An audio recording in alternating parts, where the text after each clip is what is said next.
Welcome to the Jaybefaunt channel. I am your host, James Fauntleroy. Happy Tuesday. Today is July 15th, 2025. I am here and you are here. It is good to see all of you guys here. Just to let you guys know, the Jaybefaunt channel is also part of Revolutionary Blackout Network, so you can find me there for Thursdays for the Sabby and JB show, and Sundays for the JB show. So thank you very much for that.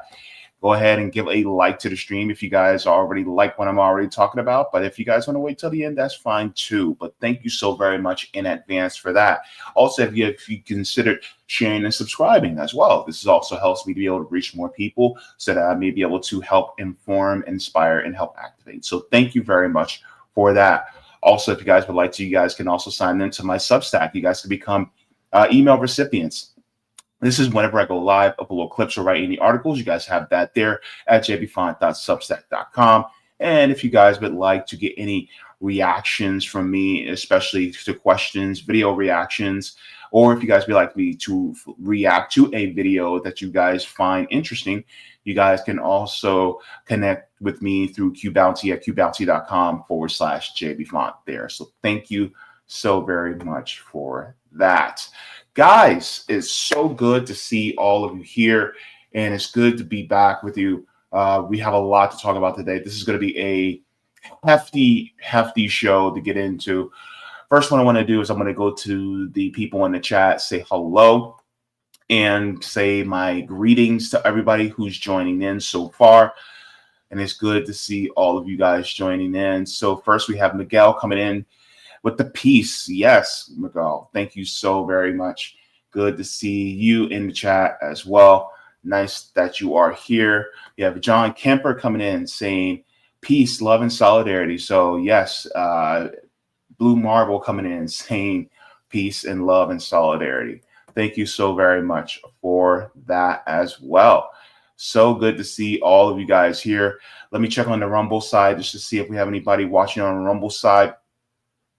Of course, a lot of people, are moving over to Rumble because there's a lot of people who are getting sick and tired of, the censorship and a lot of these different outlets, these platforms. And so, of course, a lot of people are moving. They're on the move. So, yes. So with that being said, thank you very much for everybody for joining in. So we're going to be going into the stories for today. This is going to be kind of heavy for today, and I want to get into these because I want to make sure this is as quickly as possible. So we're going to be talking about today. So we actually have 3 different separate segments today that we're going to be talking about. 2 of them are going to be kind of related, so we're going to be getting into that as well. So later in the show today, we're going to be talking about Ghislaine Maxwell, who is the former girlfriend of Jeffrey Epstein. She is ready to spill the beans. We're going to be getting into that. That's going to be a big story. Look, I'm going to tell you right now, a lot of famous people, a lot of powerful people, they're shaking right now. We'll see. And let's just hope Ghislaine Maxwell is still alive. Also, towards the middle of the show, we're going to be talking about, hits closer to home because this was here. He was here from Florida. So we have an American that was murdered. So we're going to be getting into that. That is a story that's making the rounds, and I think it should be national news by now. The sad part is because it was, done by Israel, a lot of people aren't going to be necessarily condemning the state of Israel for what they have done. But first, we're going to be getting into Florida's dark past. This was something that came across my view, and I said, I've got to talk about this because a lot of people don't know about what Florida has done, especially to young men, to boys within the state. So we're going to be getting into that first. The first segment we're going to be talking about is Florida traumatized boys and created criminals. And what facility is that behind me? Well, that is the primary reason for a lot of traumatic experiences here in Florida. So we will be getting into that right now. Did you know about the Dozier school? I didn't. Lived here for well over 35 years. And I had no idea about the Dozier School. A lot of people question, what is the Dozier School? Well, Dozier School, or the Dozier School for Boys, was a reform school up in the Panhandle of Florida that was known for correcting boys and young men so that they would become more productive members of society. But from looking at the history, it did anything but that. So we're going to be getting into that.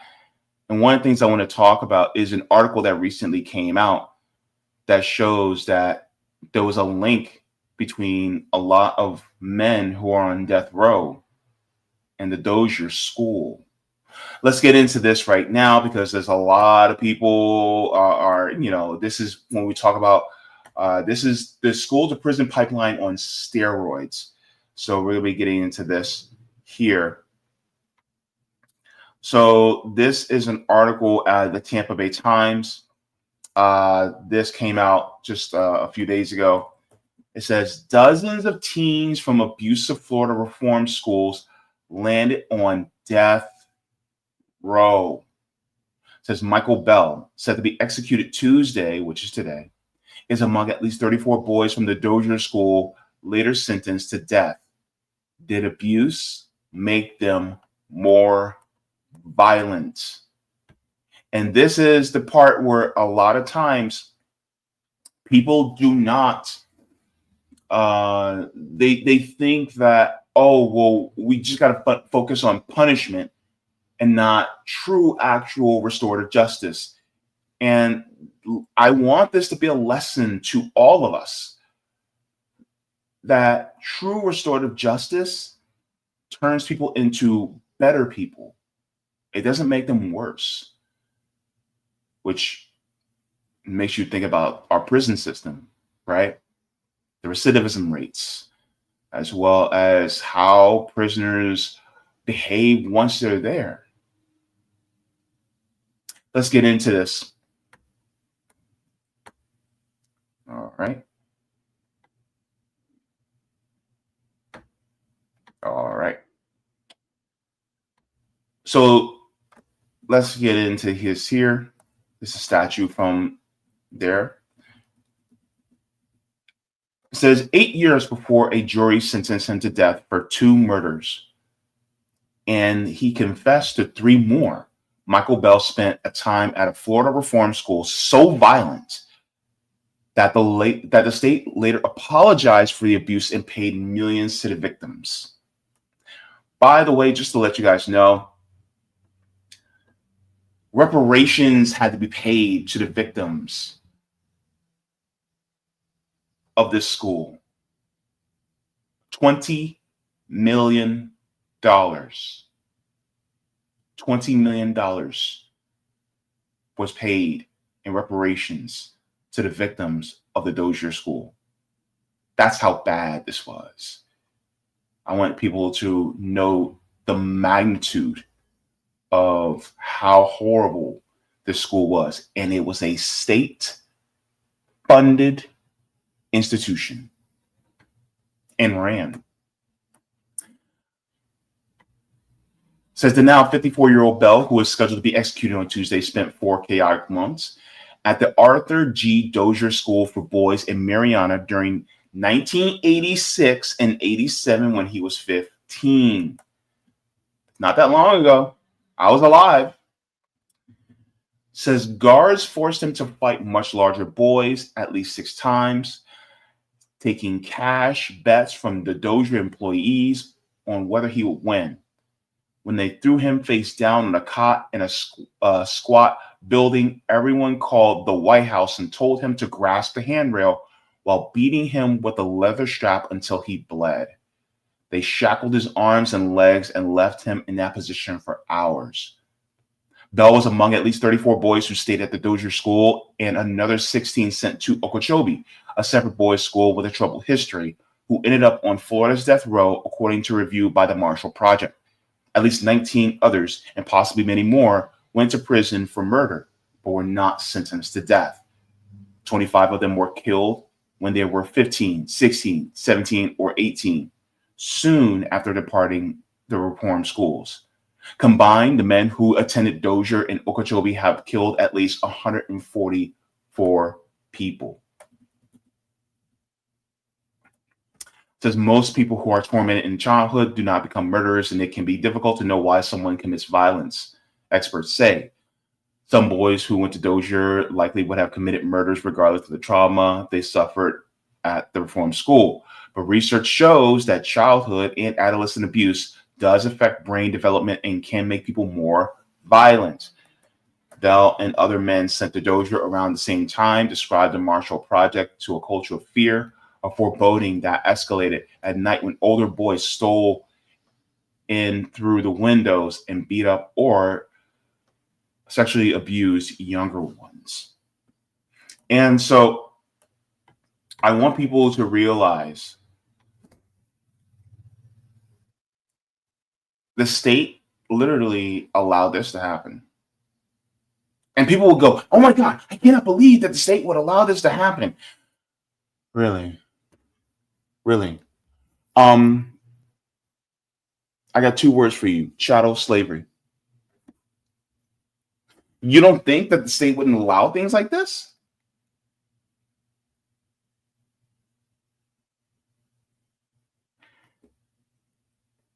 You have to realize you literally live in a country where they focus more on carceral punishment than they do on restorative justice. Hell, restorative justice isn't even part of our Constitution.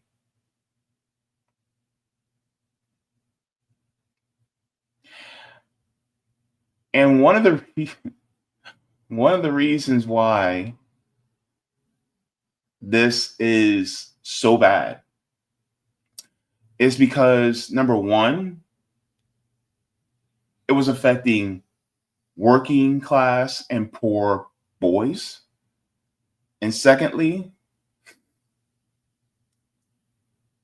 would this have gotten as much attention if it were all white boys? But no, if it were all black boys, it wouldn't have gotten as much attention. But a lot of white young men, a lot of white boys were also abused in this school too. And so it was really across the board. If you are working class and you were deemed a little bit too troubled, you were a little bit too difficult, you were sent to the Dozier school. And we get into a video that talks about that. Let's continue on. Did you guys know about this? Some of you probably did. Dr. Woods is a neuropsychiatry specialist from California who offered expert testimony in the 2010 case of another death row inmate sent to Dozier as a child. Woods said the institution literally beat the humanity out of some boys, whittling away their value for human life. Dozier helped make these boys killers. As Bell was convicted for the 1993 shooting deaths of two people in Jacksonville parking lot. He sat in a Duval County courtroom, some 24 family and friends behind him in the gallery. His lawyers fought for his life. Governor Ron DeSantis had just signed his death warrant. Witnesses testified about whether the original detective and the prosecutor in his case had coerced him into testifying against Bell at his 1995 trial. The judge would later rule they had not. And his 73-year-old aunt, Paula Goins, who worked 35 years in a federal court and arrived in a wheelchair, brought up Dozier in her testimony, saying, "I know Michael has never been the same since that Dozier school." She said that boy came back home damaged.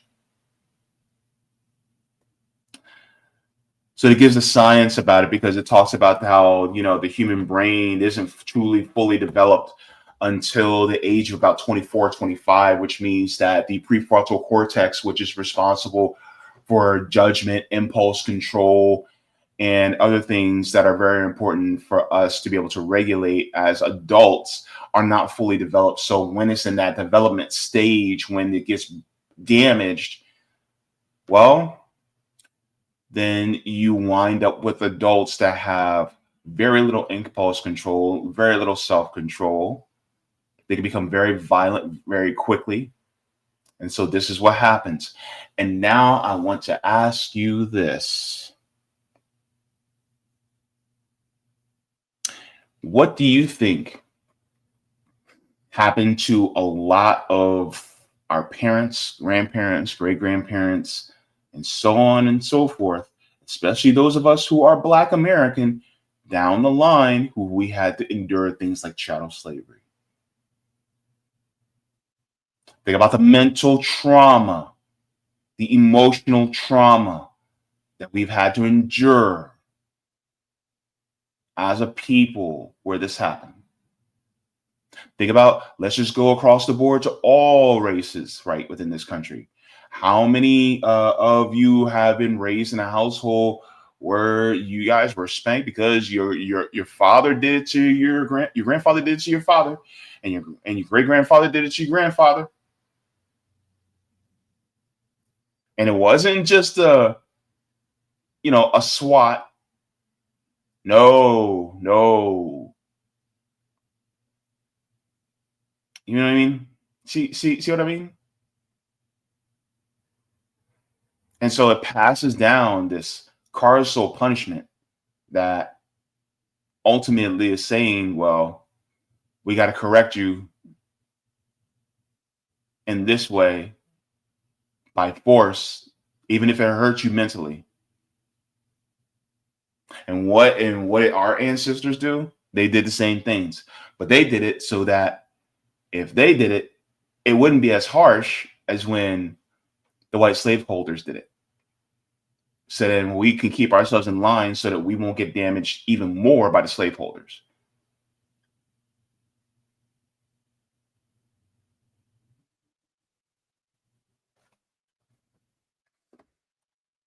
Let's continue just a little bit more.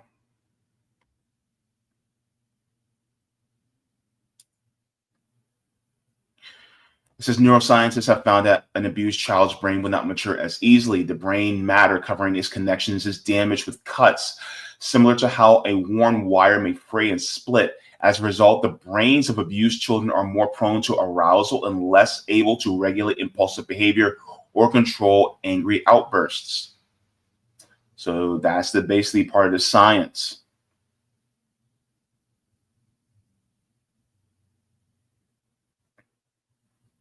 It says it was during this sensitive time of adolescence that Bell first experienced the harrowing world of Dozier. When Bell's appeals lawyers, assistant federal public defenders Greg Brown and Teenie Martin, examined his case in recent years, they began to wonder about the school's impact on their client. They also soon noticed that a number of death sentence men mentioned in the state-run school in their appeals. Attorneys in death penalty cases often raise the issue of past trauma as a mitigating factor for juries to consider when deciding punishment. Yet, no lawyer had previously brought up the sexual assault and beatings that Bell witnessed during the stay at Dozier, Brown and Martin said. Bell never had a psychological examination. The more they researched, the more they learned that he was someone whose brain likely had been scarred by violence, first in his childhood home, in the streets in North Jacksonville, and later at Dozier. A violent environment, they learn, can damage the brain and make teenagers engage in risky behavior. So we got to realize that the systemic abuse starts early. And then we're sitting here wondering to ourselves, oh man, why is crime going up so much? Well, here you go. Because then it becomes a cycle of abuse. Because guess what happens when these young men become fathers? What happens to their kids? What happens to their little brains when they also suffer some of the abuse that their fathers have had done to them? So then it's a cycle and it continues on. And then as it continues on, and guess what? Then you have people who are more prone to having less impulse control, more prone to angry outbursts, less clear judgment. So then what happens? Well, crime happens. Crimes against people happen. And then guess what? It gives the state what? An excuse to do what? It gives them more of an excuse to come down on us as citizens. Because the state knew this was happening and looked the other way. But are we also continuing this within our own households? That's another question. Are we making it so our children are more susceptible to become victims of the state, whether either through methods like this or a little bit later in life when they're young adults, and then next thing you know, the state gets them in that way as well?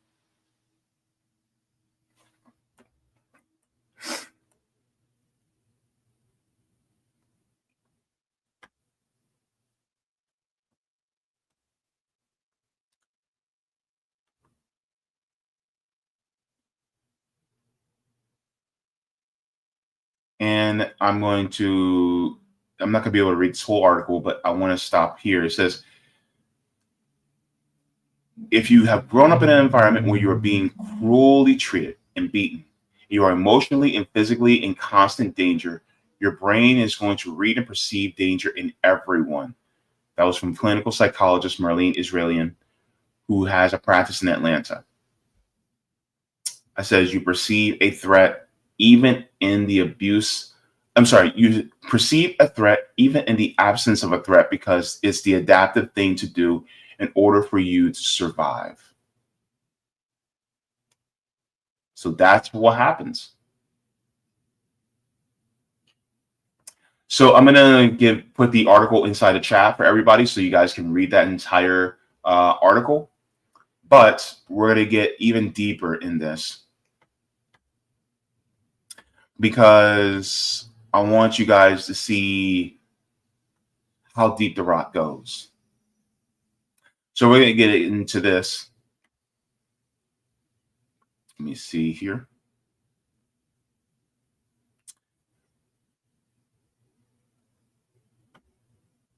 Yeah.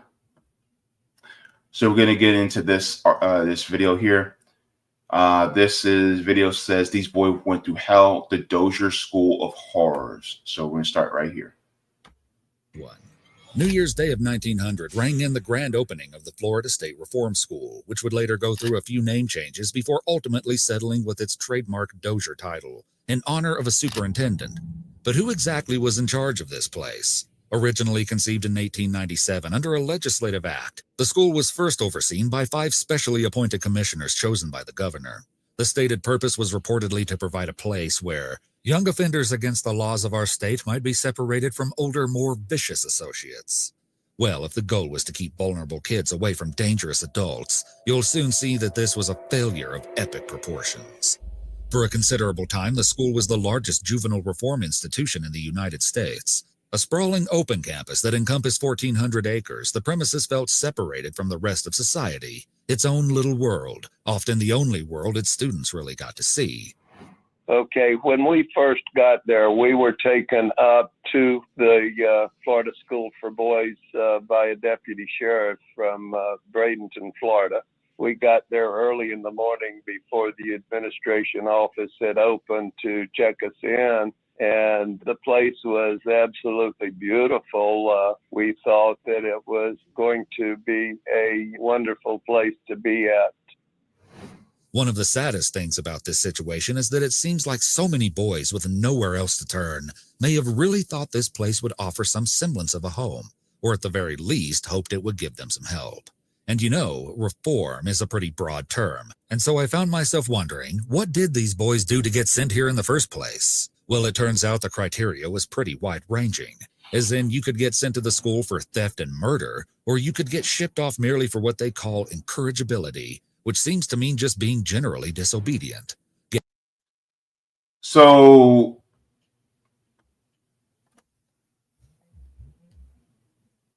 it sounds kind of like the way they treated Black people during Jim Crow.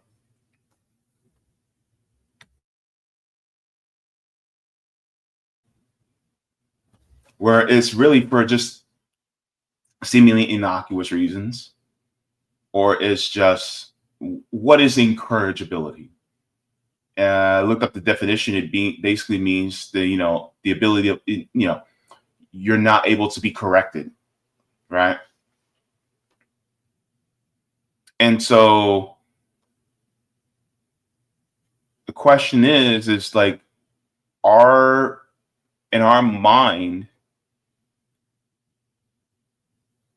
we think of a well-behaved child as a child that does whatever we say, that says yes and is dutiful and quiet and doesn't challenge. But that's also how you get sheep as adults who follow whatever the powers that be say, or because of peer pressure, they'll get themselves into trouble and do whatever their peers say because they don't challenge. And here's the thing. A lot of parents back then, it was basically just do what I say, do what I say and don't question it. And so with that being said, you could be sent to Dozier school for being a child that questioned, simple things that your parents asked of you. And instead of the parents actually being responsible and going, okay, so this is why I'm asking you to do what I do, what I need you to do. They just go, no, just do what I say. And there is no ifs, ands, or buts about it. You also got to remember something. I want you guys to remember something.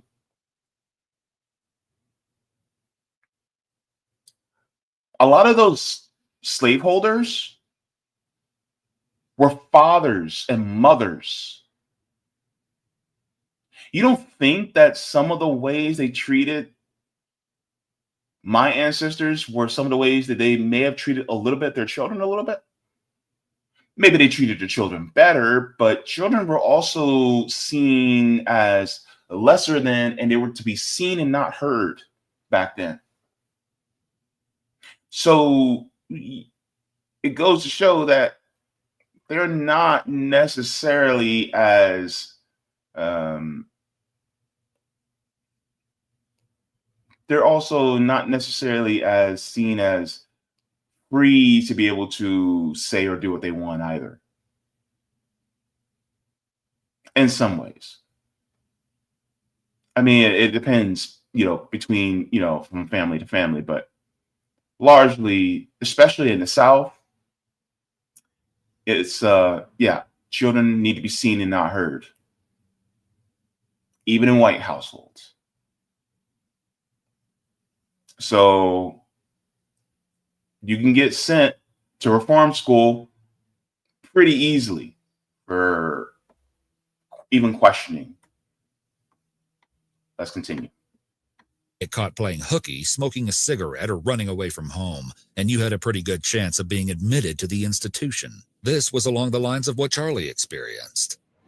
We were sent there for being incorrigible. We skipped school and smoked cigarettes. Came from a very poor family. Mother and dad had divorced, and we kind of had to raise ourselves at early ages. Former student Jerry Cooper told NPR that even a lot of orphans who simply had no place to go were sent to Mariana. He says overall, the inmates at Dozier weren't bad kids. Sure, they might have needed help in some respect, but this wasn't the place to find it. From the very beginning, the facility was subject to scrutiny. As early as 1901, there were reports of children being chained to walls, and a 1903 investigation stumbled upon the chilling discovery that the school was allegedly using leg irons on the students. Still, despite 6 total investigations being conducted during the school's first 13 active years, little was done to intervene or improve the basic quality of life for the boys. And this was only the start. A school cemetery called Boot Hill was designated on the north side of campus, an unusual addition for a youth facility in most cases. But the Dozier School soon witnessed a disproportionate number of deaths, with a 1914 dormitory fire wiping out 6 students and 2 staff members. Soon after, the flu epidemic of 1918 was reported to have tragically killed 11 boys. And despite periodic investigations in the century that followed, the Dozier School was allowed to continue operating with little interference, so it wouldn't be until 2012 when researchers from the University of South Florida, who had been authorized by the state to conduct a forensic anthropology analysis of the school grounds, would uncover sickening evidence that shocked and disturbed the entire country. 55 burials were found on Dozier School property, and a record of 98 deaths were found in historical documents. And then in 2019, workers surveying the grounds with a ground-penetrating radar in preparations to clean up the area of any pollution located something far more gruesome, what appeared to be a possible additional 27 graves. So this school was literally killing boys. They were killing boys, abusing them and killing them. This was a prison for boys.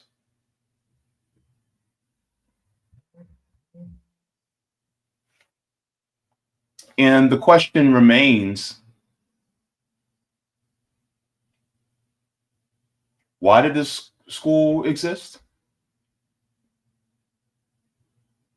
Why was this allowed to continue?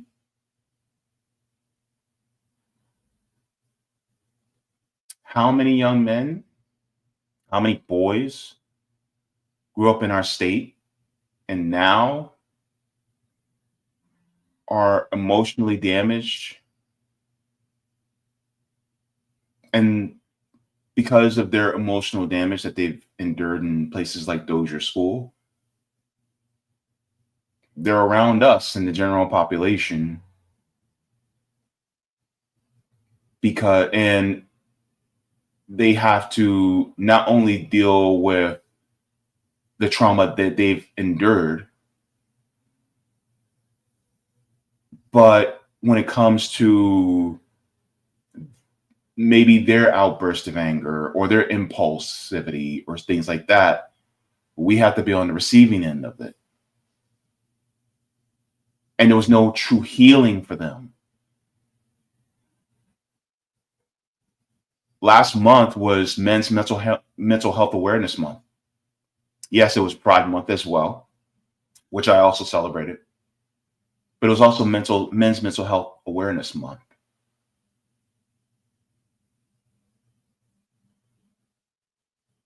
And that means that there is no regard for the mental health of men and boys when it comes to this state and institutional levels. Because if a boy is incorrigible, what outlets does he have? You heard what the gentleman just said. Parents were divorced. They pretty much had to raise themselves. They were poor. This is a white man. So you can imagine what Black people were going through too. And that's the problem, is that when it comes to mental health, when it comes to our development, when you're working or poor class, they do not give a damn about us. And that's what's sad. And then they expect us to follow in the straight line for the sake of being good little workers for the corporations. And if we fall either to the left or to the right, as far as, not politically, but, by the wayside, then there you go. Got a Florida State Troopers. You got the Orange County, you got the county sheriffs.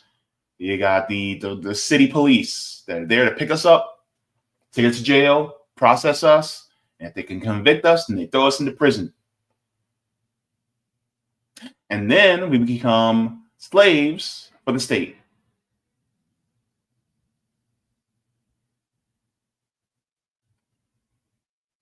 That's the sad part. There's a lot more. There's a lot more. Let's continue on. And while authorities certainly weren't prepared for this jarring outcome, it would be a lie to say that it came as a complete shock to them. That's because the Dozier School was actually shut down in June of 2011, closely following an alleged failed annual evaluation in 2009. From what I was able to gather, a large number of complaints alleging mistreatment by the guards to the inmates was in part to blame for the school's poor performance. Apparently, a 2010 report even found that some boys claimed to be subject to sexual misconduct by the staff. With all these alarming discoveries, it isn't hard to see why the state soon pulled the plug. Although interestingly, budgetary limitations was the main reason ultimately cited for the closure. Either way, after 111 years of suspicious activity, officials finally put an end to the institution. But how in the world did all these young boys die? Well, as former students have begun raising their voices and sharing horror stories of their time at the school, the real crimes which are alleged to have taken place at the infamous Dozier School are coming to light, and they are far more extreme and disturbing than anyone could have ever imagined. To put it plainly, the Dozier School is now accused of carrying out a long-standing tradition of alleged abuse, beatings, torture, and even murder. But before we get into the ongoing investigation, it is important to know the questionable history of the institution and all the red flags that should have led to its demise long ago. The early years of Dozier were fishy enough as is, with so many supposedly accidental or disease-driven deaths being largely brushed off by the public. But the school's reputation would take another serious hit in 1968, when after visiting the premises, Florida Governor Claude Kirk lamented that somebody should have blown the whistle a long time ago. He documented holes in the leaking ceilings and broken walls, bucket toilets, and no heat in the winter, ultimately declaring it a training ground for a life of crime, and quipping that if anyone found out their own kids were being kept in such circumstances, they'd be up there with rifles. Overall, it seems that living conditions were horrible and the campus was seriously overcrowded. The school underwent several staff and management shifts, but still, things didn't get any better. So, back in 1968, they said, this is horrible. And yet the state allowed it to continue.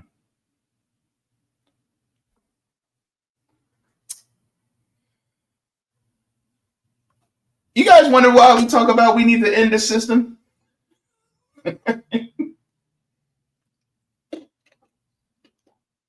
This is exactly why. This system does us no good. It is no good to us at all that this system is, the way it is. And they go over the gory details of what has happened at this school. And I want to go over also the racial aspect of this too. And so I'm going to put the link to this video because this video is lengthy, but you guys will be interested in watching the full thing. But they go over, firsthand testimony as to what is happening in this school. I want to get into what they call the White House Boys, which basically the White House was a building at the Dozier School, which a lot of torture and beatings have happened.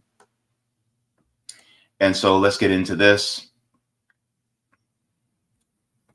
Now we're going to get into the racial aspect as well. The boys were forced to work without pay. This included harvesting crops, manufacturing bricks, and other dangerous jobs for children. When he was 11, Richard Huntley cut sugarcane at Dozier. In doing so, I accidentally struck my right foot, and severed the top of my toe. The state of Florida held us like Slaves. I went to a field, I worked every day and I never got paid for it. But I see my country talking to other countries about making their children work for nothing. Nothing. And this is also the economic aspect of this issue. The economic aspect of this issue means that there were companies that were utilizing the slave labor of boys that were not in prison. They weren't in jail. They were at a reform school. And they literally had to work for free for the state. And that's what a lot of them were doing. So now we're getting into the economic aspect of this. Why was this institution allowed to continue? Here you go. It was slavery.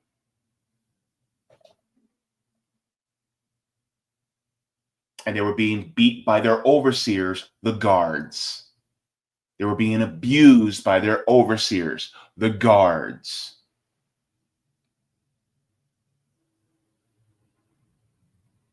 This is supposedly a reform school. There was no reform going on there. By no means, no reform at all. And this was a state-ran school. State-ran. Florida. Let's continue. This happened on American soil, people. This happened in Florida.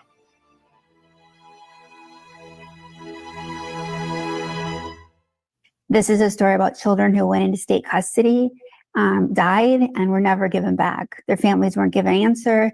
Their remains weren't given back. And that's, why this is so important. For years, there were the rumors. Kids disappeared in the night. Families informed that their child passed away without explanation. Even less communication. And few bodies ever returned home. At the edge of the campus is an area called Boot Hill. White and black boys were buried there. No markers were placed until the 80s. For decades, it was unclear how many boys died at Dozier, until the survivors and families of the dead began speaking up. In 2009, the then still active Youth Correctional Institution on the former Dozier campus failed a state inspection. Investigative reporting from the St. Petersburg Times also shared the stories of survivors and families of those who died at Dozier. Those factors prompted investigations from the state and federal government, which confirmed the historic and recent allegations of abuse and violence at Dozier. That was just the start of the process to fully uncover the horrors of the reform school. In 2000,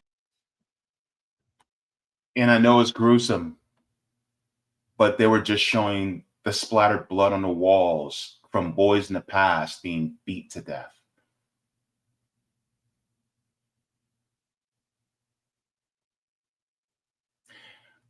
That is this system.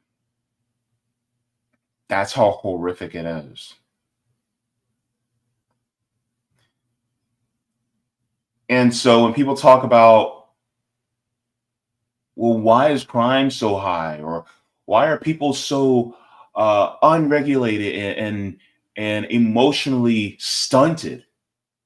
Well, look at what the state's doing. Look at what they're allowing.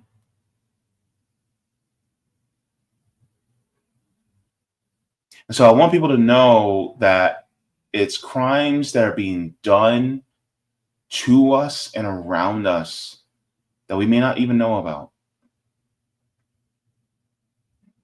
The Dozier School opened in 1901 and it existed for over 110 years before it was closed down.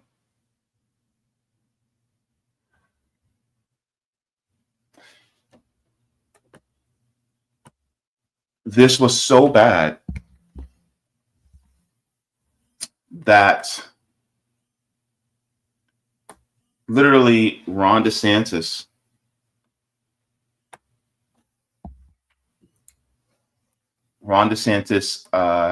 he actually approved of reparations. Let's go here. So it says DeSantis signs bill that provides $20 million in compensation to Dozier School for Boys victims. So let's get into this. The bill signing was done privately in Tallahassee on Friday. So this happened last year. Last year. That's how late this is. Says Governor Ron DeSantis has approved a measure that will finally provide reparations for hundreds of men who, as children, were beaten and sexually assaulted for decades while in the custody of the state. The law, HB 21, signed by the governor on Friday morning, will divide $20 million in compensation between those who attended the Arthur G. Dozier School for Boys in northern Florida between 1940 and 1975, as well as their Okeechobee School, another state-based institution known for its abusive nature. So you notice they only did it between 1940 and 1975. They're not doing it for boys who were there between 1901 and 1939. What about those boys? Now, a huge chunk of them are probably dead. But what about what they've suffered? And how is that carried on by their families? You know what I mean? And also, what about the Dozier School boys who were there in the 80s, in the 90s, in the early 2000s? What about them?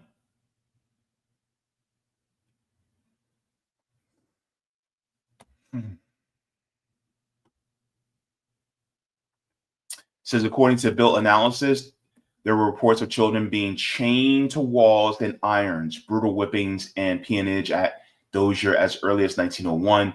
In the first 13 years of operation, 6 state-led investigations took place. After former Dozier students began to publish accounts of their abuse, the complaints gained traction. Ultimately, the then Governor Charlie Crist in 2008 directed the Florida Department of Law Enforcement to investigate the Dozier School and the deaths alleged there. Meanwhile, the school was closed following investigations in 2011, and lawmakers gave a formal apology to survivors in 2017.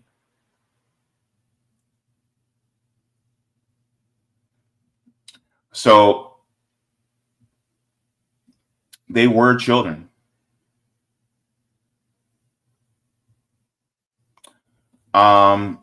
Says that through the application process, the law says that only those who are confined to the Dozier School for Boys or the Okeechobee School between 1940 and 1975 are eligible. Personal representatives or estates of those attended the school but have died may not file an application for or receive compensation. That's according to the law. Applications will be accepted until December 31st of this year, which means that it ended in 2024. Although it has been frequently mentioned, there are approximately 400 living survivors of 2 institutions who are eligible to be compensated. Other survivors, 80-year-old Tampa resident Gene Luker, told the Florida Phoenix after the measure passed in the Florida Senate in March that he believes that far fewer than that are still alive.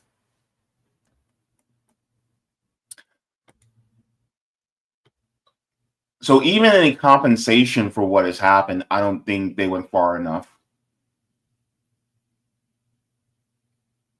That's not far enough. It didn't cover the boys that have been affected after 1975. What if you were there in 1976? What if you were there in 1986? What if you were there in 1996 and you were abused?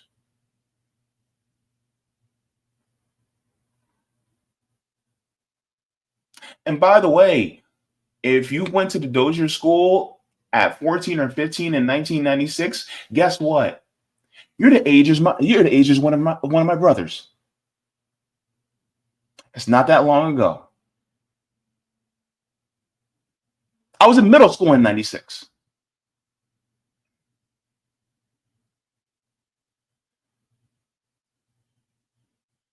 Hell, I could have been put into the Dozier school.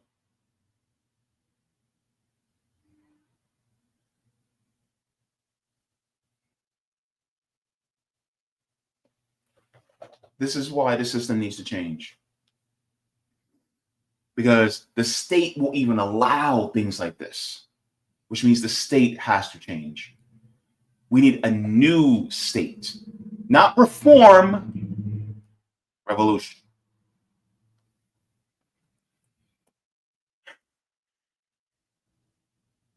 I wonder how many of you guys knew about this. If you guys didn't, now you know.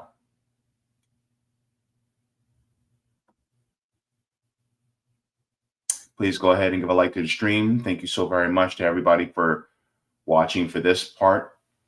I know this was a heavy one, and I didn't even get into the real gory details. It is hard to listen to, but it's history.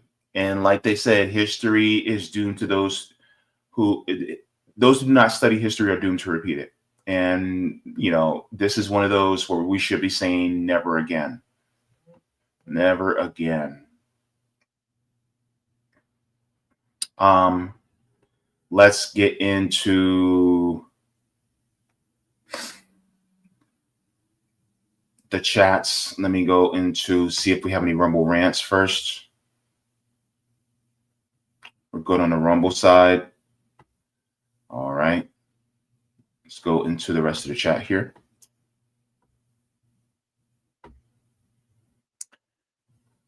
Edward says, how you doing, JB? I'm doing good. Tired from that workout earlier today, but I'm doing all right. Thank you so very much. Sila says they created a law to make these children live in conditions to put them in jail in the first place. So it's just plain nonsense to believe the state-funded institutions of human. It's just plain nonsense to believe that these state-funded institutions of human torture. Chris C says, happy Tuesday, and always appreciate these stories. Thank you very much, Chris. Good to see you. Sila says, Europeans are a very violent society. Read their children folk tales and nursery rhymes. Edward says, my biological dad was old school, and he would verbally and physically abuse me when I was a kid. When he left the family, I was relieved. I learned to deal with it as I got older, but I can't forget. Yeah. Good to see you. Jade Star says survival mode. We have Luke Carlos. Good to see you, sending out solidarity. Thank you very much for that, Luke Carlos. Let me see.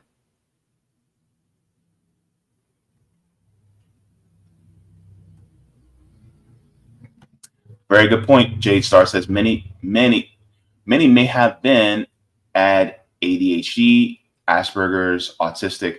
Yeah, some of these kids may have been, some of these boys may have been neurodivergent. And people didn't know about neurodivergence back then in the 1900s, early 1900s. And so they may have thought they were just being incorrigible.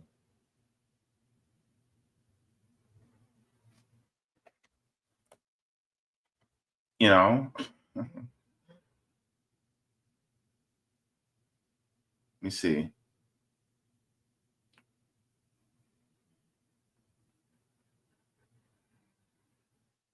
Let's continue on. Let me see.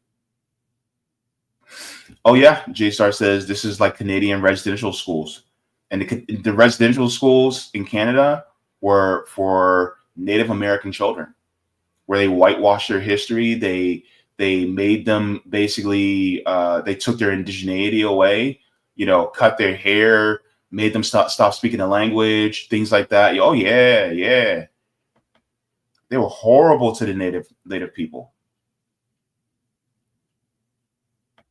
Yes, Jacqueline says these young boys were taught to be more callous and less compassionate, just like the state. Good to see you, Myra Page. Says, hi, everyone. Good to see you. GP says, America, jail capital of the world. Yes, in fact, we are only about 5% of the world's population, but we hold over 25% of all incarcerated individuals in the world. That's how bad it is here in the United States. Luke says, state Florida history is ugly horror show. Yes, it is. Very ugly history. And also on top of that, reparations still hasn't been paid to American freedmen for the chattel slavery that's happened. Not only did they not go far enough for the victims of the Dozier school, but they also have not yet given any reparations to those of us who are freedmen. And yes, GP says Florida, Georgia was the good old boy club. Mm-hmm.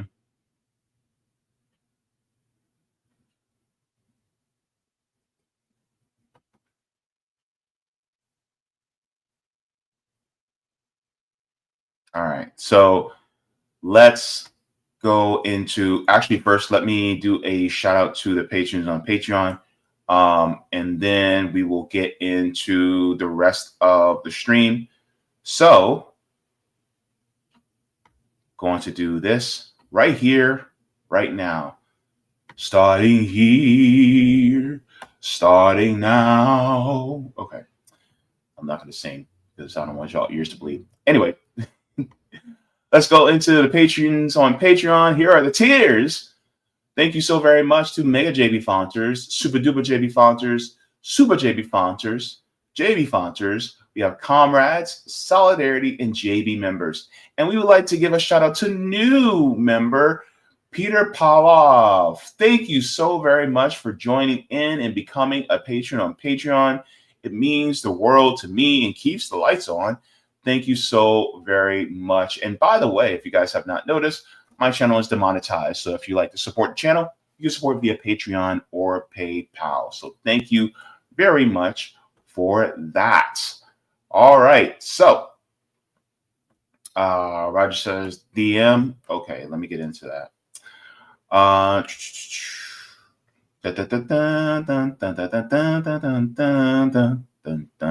Sorry, at the National Geographic tune in my head. All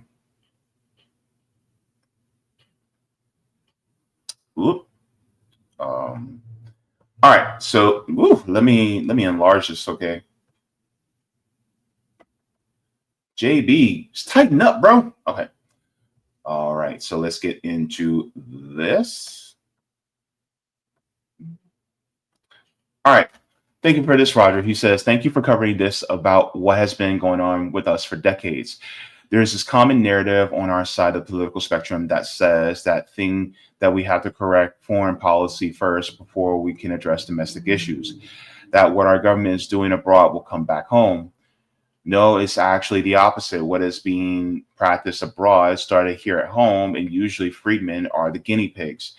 We are the first ones to speak the words nationalize healthcare before others die, and we still haven't done it. Eugenics started with us, specifically freedmen. A lot of parents back then, it was basically just do this country was founded on genocide, and genocide continued post-slavery, but we are still here. Exploitation of workers started here before we took it abroad.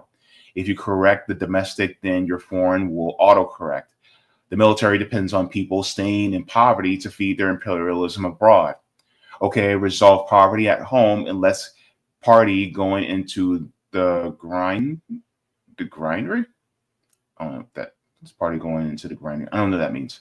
Everything they offer your children to come into the military, let's offer that in the States. Now, instead of exploiting other countries' vast resources, where it has always been oil, but now it is expanded to minerals.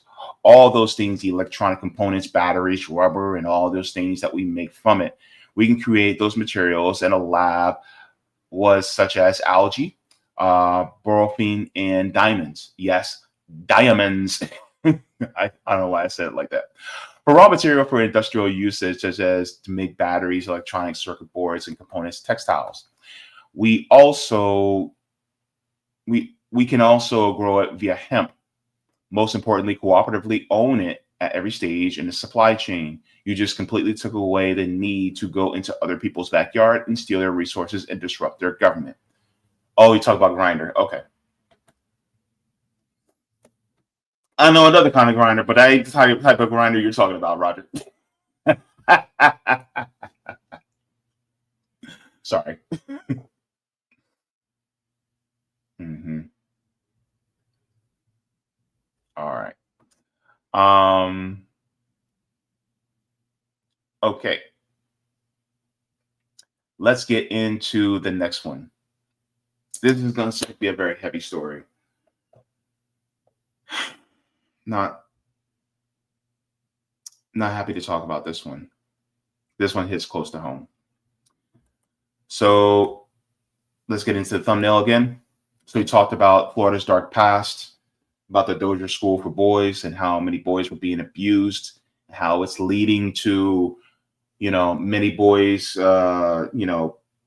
committing crimes and being put on death row, and how the state really is the contributor to this. But now we're going to be talking about an American out of Florida that has been murdered. And we're going to be getting into this story. And I think it's very important that we cover this because this is one where it's close to home. So we're going to be going into this now. American murdered by Israelis. So we're going to get into this right now.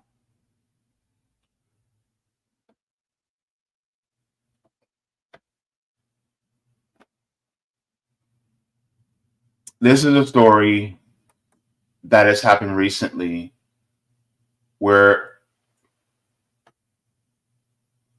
it hits close to home because there are groups within here in Orlando that know of this gentleman.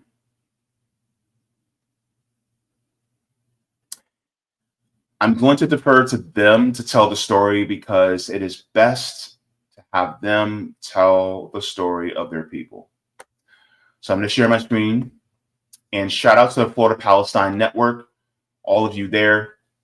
You guys are doing great work on the ground, doing what you can to push for a free Palestine.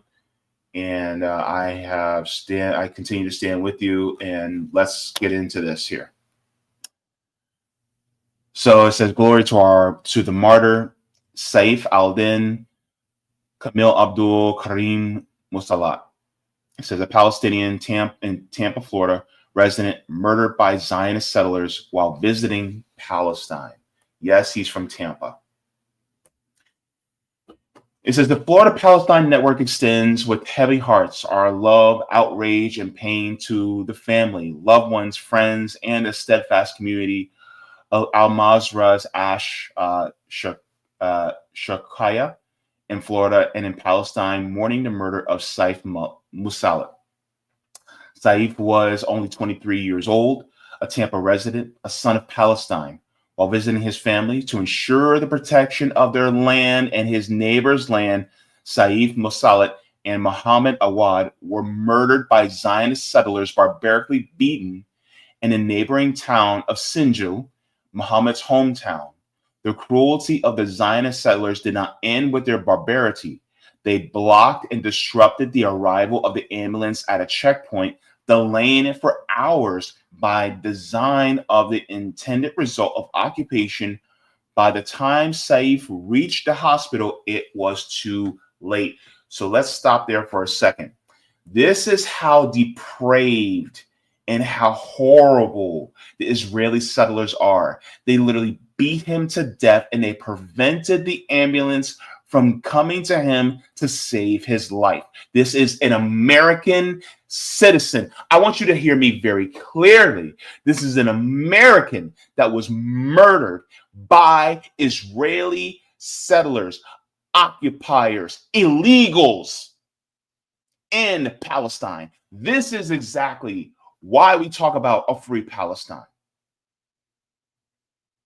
And what was he doing? Protecting the family home, the family land that they have existed on for centuries. He was there to protect it. And they murdered him for protecting what is theirs. And you cannot sit here and tell me in the year of our Lord 2025 that, oh, well, he shouldn't have been there. No. Because if somebody comes on your land, if somebody comes on your property, and they threaten you, some of y'all be so quick to be like, oh, well, stand your ground, law. Gee, it's funny how some of you guys would uphold that here, but when it comes to somebody upholding that over there, oh, well, you can't do that. All because they're Israeli, all because they're Zionists.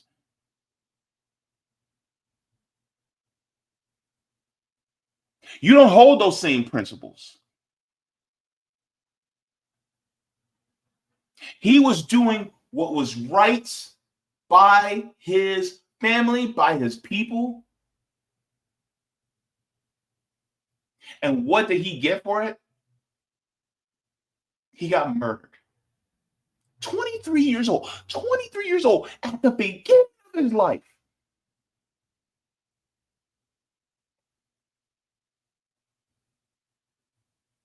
And you guys wonder, and this in the West Bank. This isn't Gaza. It's the West Bank. Near Ramallah.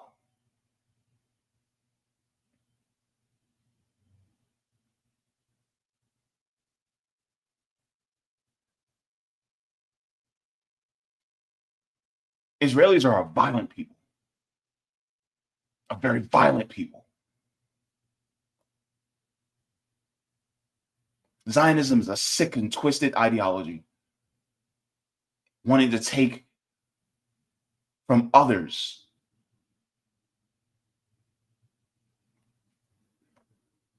Let's continue.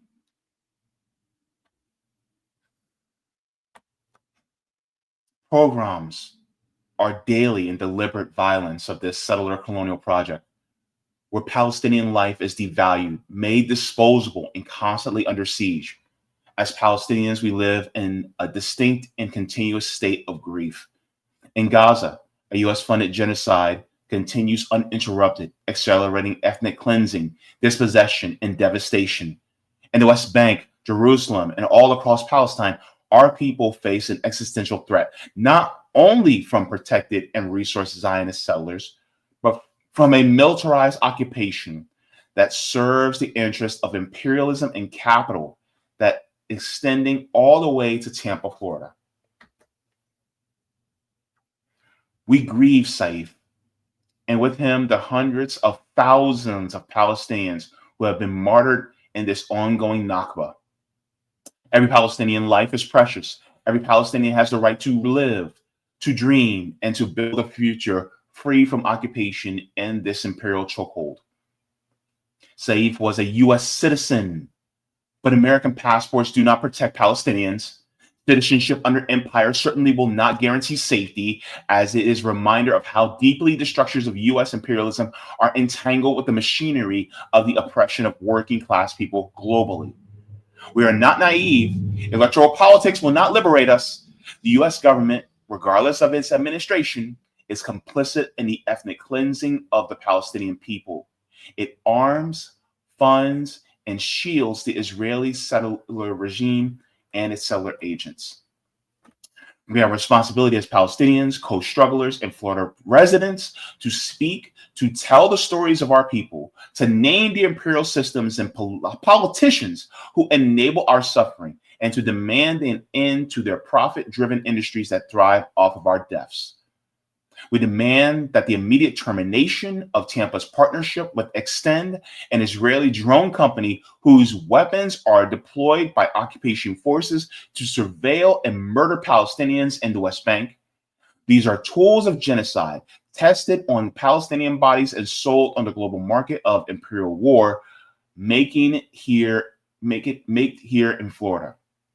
We will not be silent. We will not normalize the genocide of the Palestinian people. Glory to Muhammad, glory to Saif, glory to all our martyrs until total liberation. So this is Saif.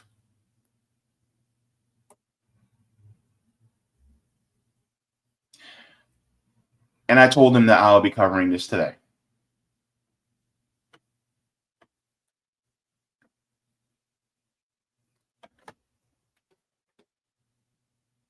Where's the Trump administration? Where's Ron DeSantis?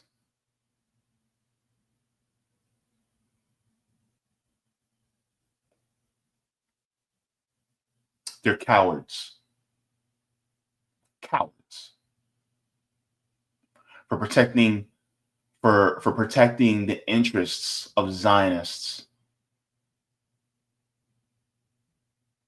They do not care about us. They do not care about American lives. Ron DeSantis doesn't care about Floridians. He does not care about Florida.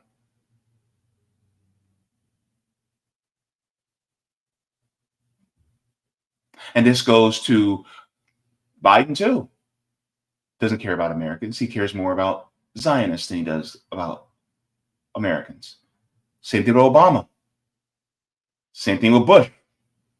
Same thing with Clinton.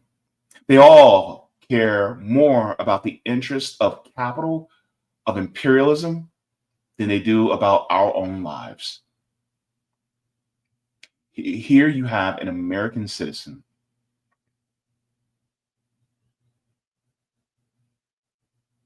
that is dead, that was murdered. And is there any type of prosecution, any conviction being done? Are any of those who beat him to death, who beat Saif to death, are they facing any type of retribution from their crime of murdering two Palestinians? Of murdering American citizens?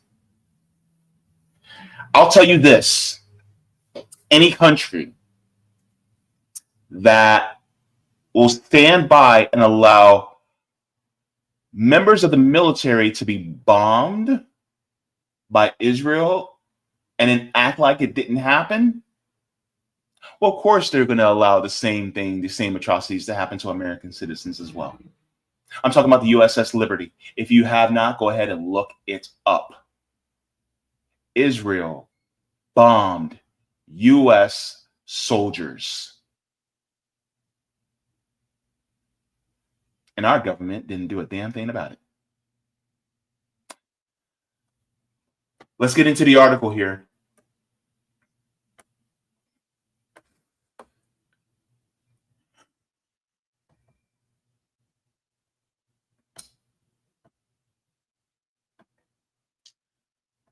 So this is out of Common Dreams. Israeli settlers beat American to death in illegally occupied West Bank Family Health Ministry. The quote is, if President Trump will not even put America first when Israel murders American citizens, then this is truly an Israel first administration.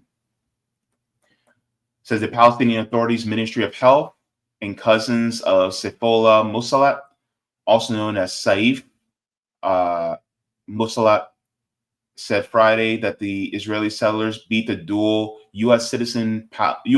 Palestinian citizen to death while he was visiting family in the illegally occupied West Bank. A spokesperson for the ministry, Anas Abu El-Ez, told Agence France Presse that 23-year-old Musallat died after being severely beaten all over his body by settlers in the town of Sinjil, north of Ramallah, this afternoon. Abdul Samad Abdul Aziz from the nearby village of Al-Majra Al-Shakia said that the young man was injured and remained so for 4 hours. The Israeli army prevented us from reaching him and did not allow us to take him away. He was beaten and The ambulance was stopped for 4 hours. His life could have been saved.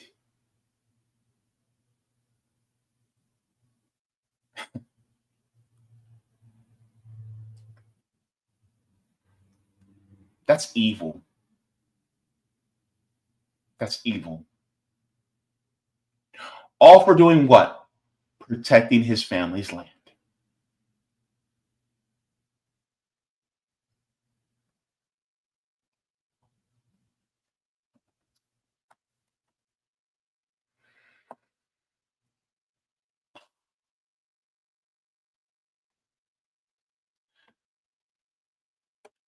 They said when we finally managed to reach him, he was taking his last breath.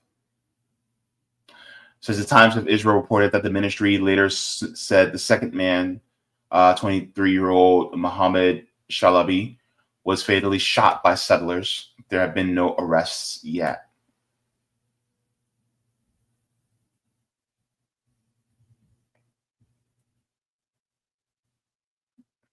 According to the Tel Aviv-based newspaper Haaretz, the Israeli army said it was aware of reports of the incident and that was being looked into by Shin Bet Security Service and Israeli police. Zetado's Prem Thacker spoke with two of Musallat's cousins, Fatima Muhammad and another granted anonymity due to safety concerns. They said that he grew up in Port Charlotte, Florida, and arrived in June to visit family in the Palestinian town of Al-Marja Sharkiya. As Thacker details, says Muhammad described Musallat as one of the kids that everyone loves with a beautiful heart. A sweet, gentle kid, very genuine. Everyone attests as funny and bright. In Florida, he helped run the family ice cream shop, a place where his personality shone through, his family members said. Muhammad and the other family source said that the entire Palestinian town where the family is from is devastated. There's no justice there. You can't call the police. You can't call the Israeli government. The murderers just get to walk away.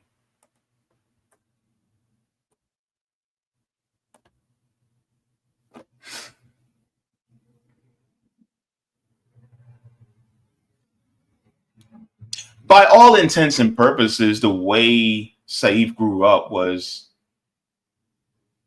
the way that they say that, oh, we all should grow up. The family had a small business, owned an ice cream shop. He was a sweet kid, made people laugh, and what was his crime?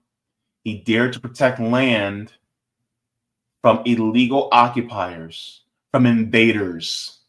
Let's call Zionists what they are: invaders.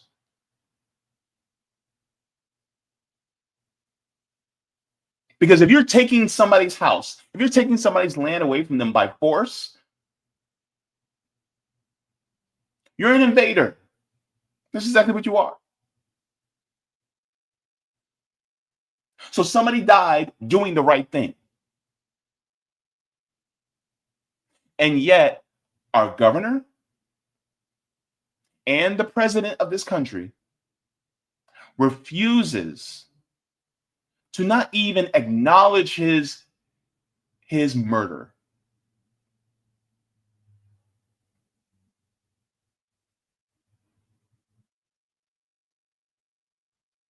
Like I said, this country is Israel first. It is not America first.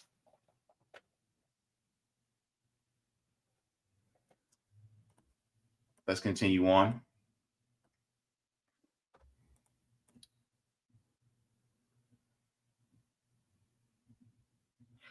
Says Musallat's death came as Israeli Prime Minister Benjamin Netanyahu, a fugitive from the International Criminal Court accused of continuing the mass slaughter and starvation of Palestinians in Gaza that stayed in power, returned to Israel after meeting with U.S. President Donald Trump and congressional leaders in Washington, D.C. this week.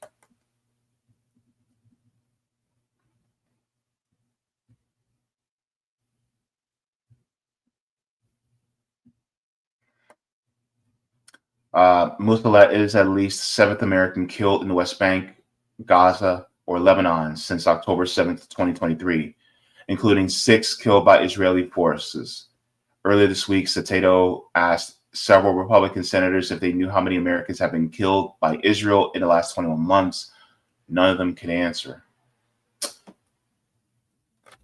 So this is what happened with a young man, a young American man, there to visit his family home, his land, and try to protect it.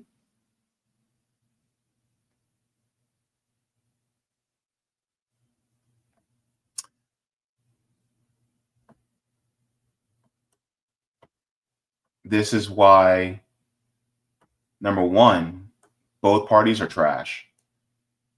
Because has there been anything said by Maxwell Frost here in Orlando? He claims to stand with the Palestinian people.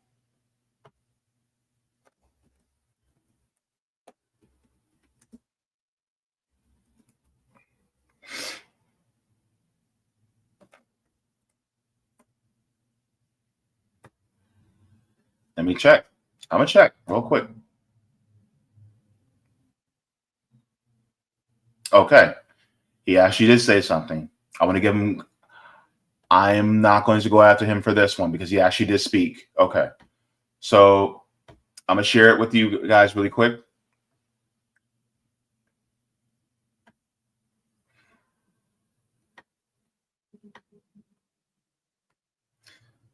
All right. So he says, I'm calling on the State Department to launch a full investigation into the brutal murder of Saif Musallat, a Palestinian American citizen, by Israeli settlers. Okay.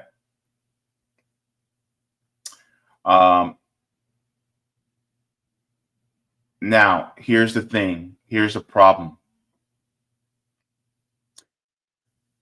Maxwell Frost, what are you doing in order to ensure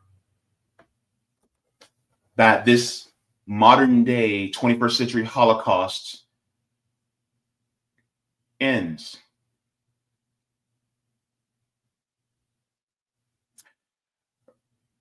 Are you saying that you're in favor of boycott, divestment, and sanctions to end this Holocaust? Because I don't hear that from you. See, your thoughts and prayers mean nothing without actual action.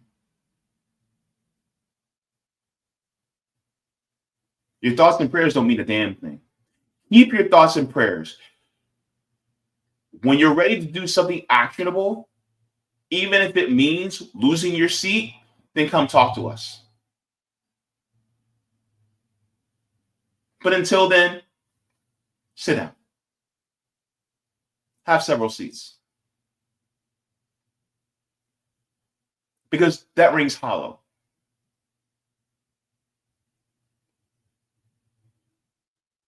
Because you can write a nicely worded letter to, say the State Department, well, we want you guys to investigate this. You need to be screaming from the mountaintops. You need to be going on all the shows. You need to be doing press conferences and all that. On top of that, devote to saying we need to do BDS, boycott, divestment, and sanctions.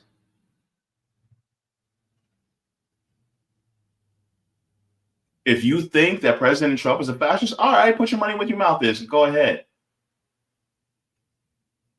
Are you also willing to fight your own party?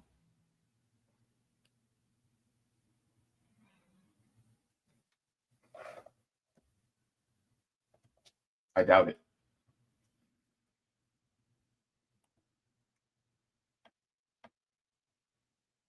So, to the family of Saif and Muhammad, my deepest condolences. We're words can I express how sorry I am for your loss. And to all my neighbors and comrades who were, especially at the Florida Palestine Network, Student for Justice in Palestine, and many other groups, please keep up the fight, because nobody's free until we're all free.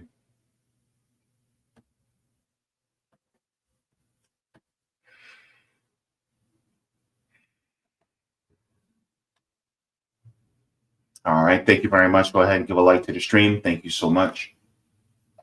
That's a tough one, man. It's crazy how they allow things like this to happen. These governments. And they're wondering why, people are now turning against Zionism. Like what? Like the people at the ADL are going like, oh my God, why are people turning against Zionism? Because you guys are barbaric. You support barbarism.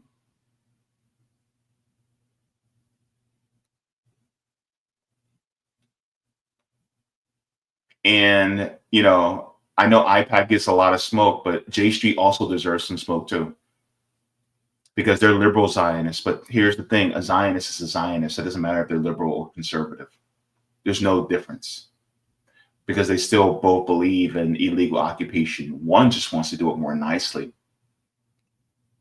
Whether you carry my stuff gingerly outside the house to kick me off my land, or you forcibly throw it out the house, you're still doing the same thing.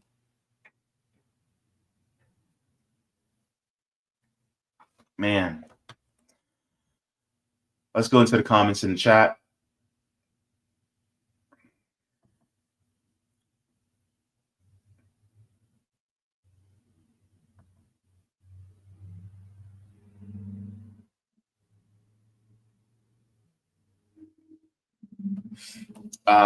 Jacqueline says, this has been huge on UK Twitter. I'm glad. Sean says, F is not real. A lot of people share that same sentiment, including myself. Sean says, Trump administration will ever give a damn about our own, even when unalived on foreign soil. Yep. Unemployed Scholar says, I've been saying this for a while. U.S. citizenship does not apply to brown people born in the U.S. and black people born outside the U.S. who get U.S. citizenship.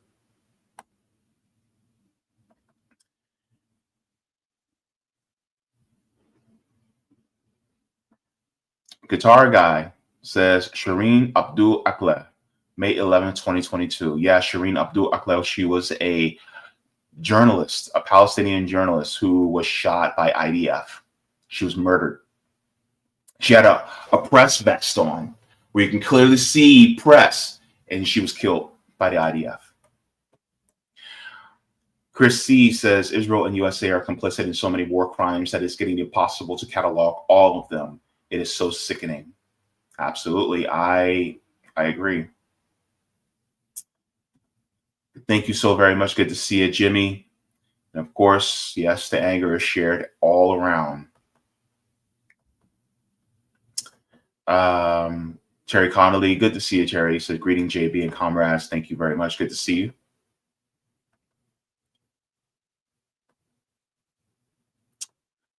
Let me see. We got Kit in the chat from Heartlands. Good to see you, Kit. Nice to have you in the chat.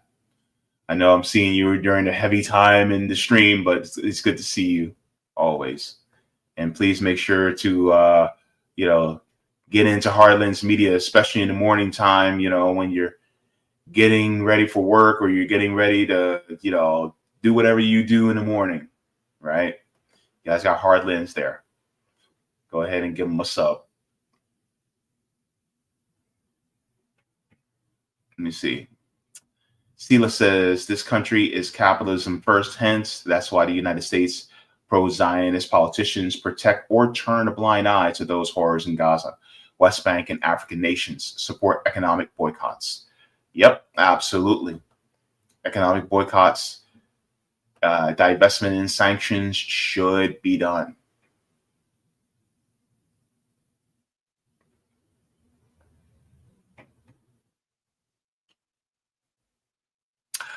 Ooh, Edward says, I'm pretty sure if it was a Jewish Zionist, DeSantis and Trump would raise hell.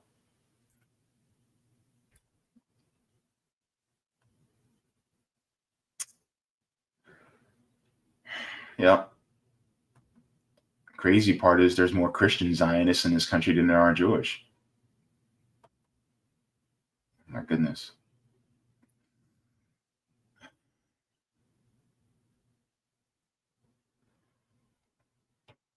So, I'm going to get into our final segment today. We're going to be getting into, I want to get into that right now. So, we're going to be going into this next one. So, let me check the Rumble. Let's see if we have any Rumble rants. Looks like we're good on Rumble. All right, we're good on the Rumble side. All right. And let me see something real quick.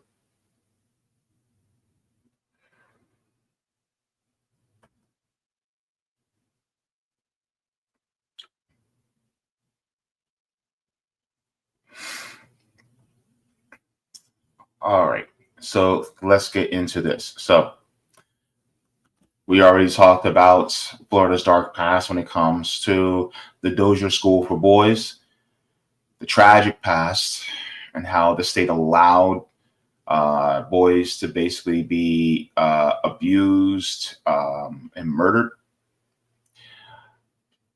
And equally so, we talked about Florida again with a Florida resident, a Florida citizen, as well as an American citizen that was murdered in the West Bank. Saif was murdered by Israeli settlers, and not a peep from Ron DeSantis, not a peep from Donald Trump. And so we covered those. We're going to go just a little bit lighter. We're talking about Maxwell is ready. Ghislaine Maxwell is ready to speak. Let's get into this. Ghislaine wants to name the names. Ghislaine wants to name the names. We're going to get into this right now because, woo, there is a lot to get into. Baby. It is a lot. Ghislaine Maxwell is ready to sing like a canary. She's ready to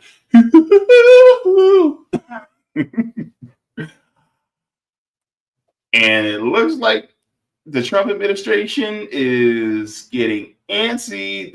Boy, let me tell you, y'all already know they are not happy about this.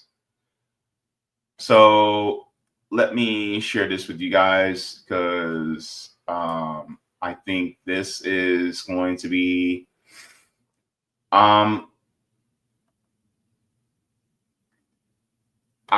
made sure to make sure that this article was archived just in case they try to take this down. But we got to talk about it. All right, so here's the article here. It says, exclusive, Jeffrey Epstein's accomplice Ghislaine Maxwell is ready to reveal the truth of the pedophile client list, says insiders. So why are Republicans blocking her? You read that, right?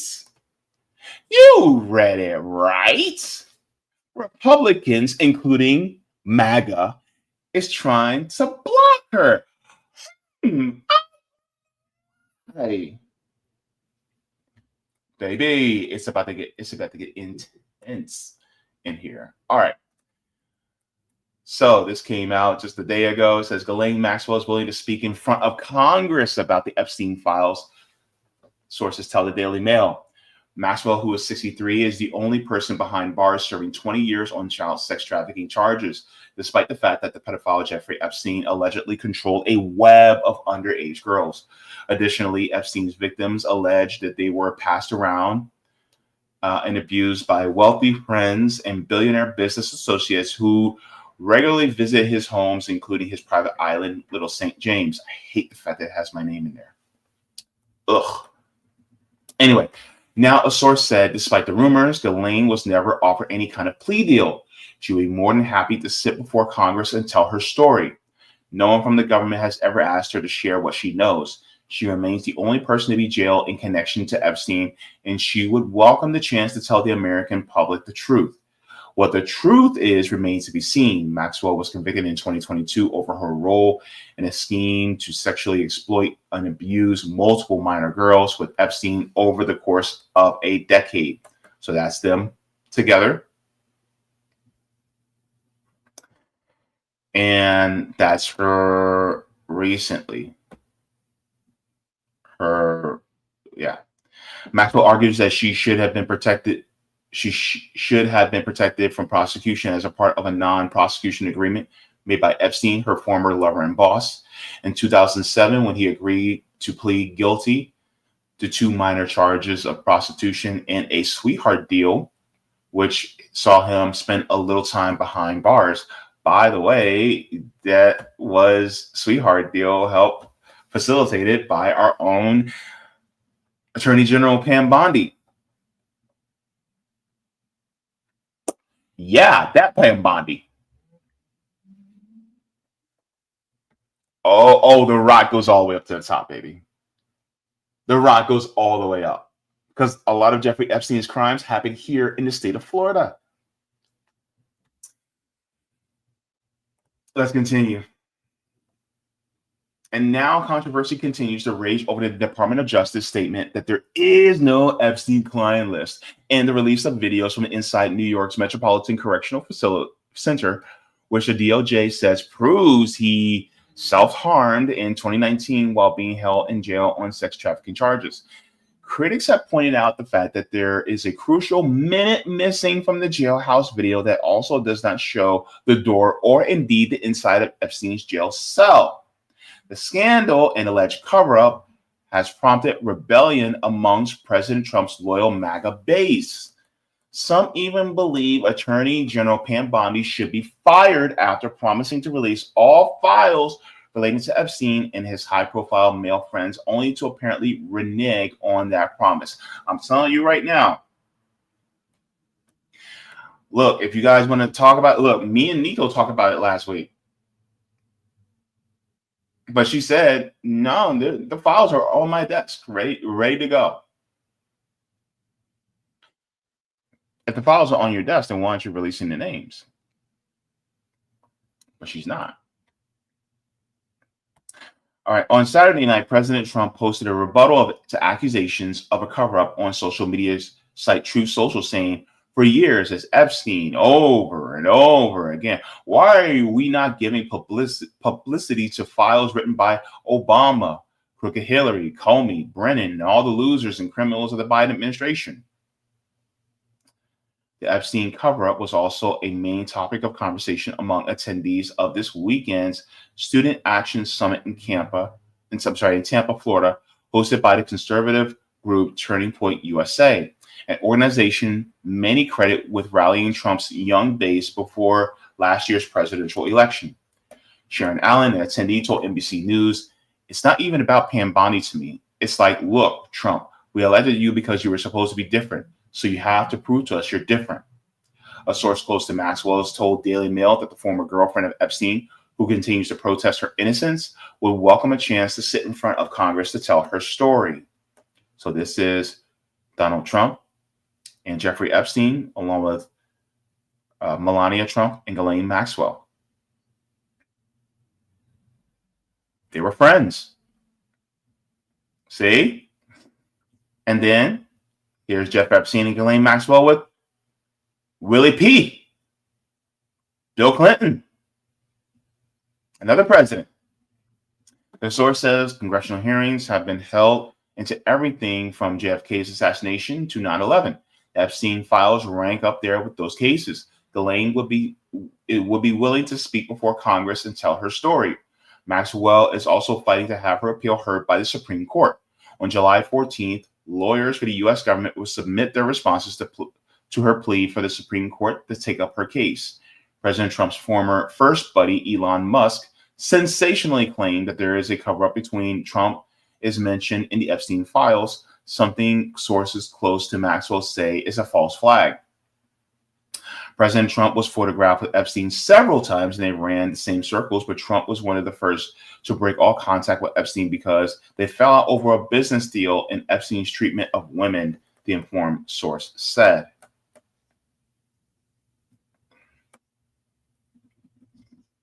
My question is, if Trump knew that Epstein was doing all this stuff, then why didn't Trump speak out? Anyway, he says there is no big shocks about President Trump and the Epstein files, but there is a lot of powerful men involved and a lot of money, and it will come down to following the money. The Department of Justice has said no one else is likely to be prosecuted in relation to the Epstein case, including Britain's Prince Andrew, who was accused by Virginia Giuffre of allegedly sleeping with her when she was 17 and underage. Prince Andrew has consistently and vehemently denied all charges against him and settled a lawsuit of Miss Giuffre with no admission of wrongdoing. Miss Giuffre self-harmed. She killed herself earlier this year. So if Ghislaine Maxwell is willing to talk, I'm going to tell you right now, the Republicans are definitely going to try to stop her from talking. The Democrats will try to use this as a political tool. But I don't think Democrats are really going to try to let her talk either.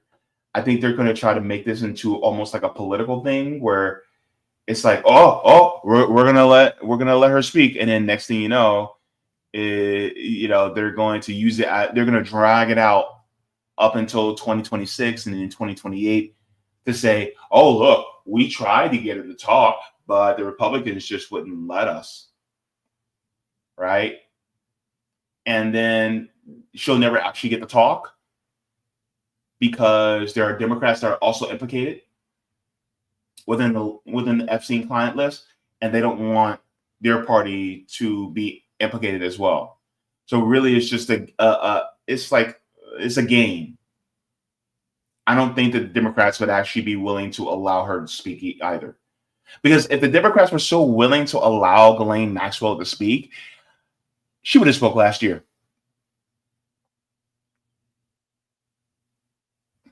The Biden administration would have been like, hey, let her speak. Especially during an election. And if a lot of the Republicans who are in power were implicated during that time, then that would have meant that MAGA would have been destroyed before the election, meaning that Kamala Harris probably would have won. But it didn't happen because there are Democrats that are also implicated in that, which means that the Democrats had to be like, whoa, we can't touch that. So now they have to play like they're about to touch it, when in reality, they're not actually going to touch it. It's like the whole video meme of the guy with the bottle of bleach. He's like, or trying to throw himself off the ledge, but he's not actually throwing himself off the ledge. That's basically what the Democrats are doing. But the Republicans are scared, especially a lot of the Republicans who are influencers. Oh, it's not looking for some of these influencers. Let's take a look at this one. Let's take a look at Gummy. All right, let's take a look at this Charlie Kirk. Honestly, I'm done talking about Epstein for the time being. I'm going to trust my friends in the administration. I'm going to trust my friends in the government. Wait a minute. He's going to trust his friends in what? Wait. Trust my friends in the administration. I'm going to trust my friends in the government. Charlie Kirk trusts the government?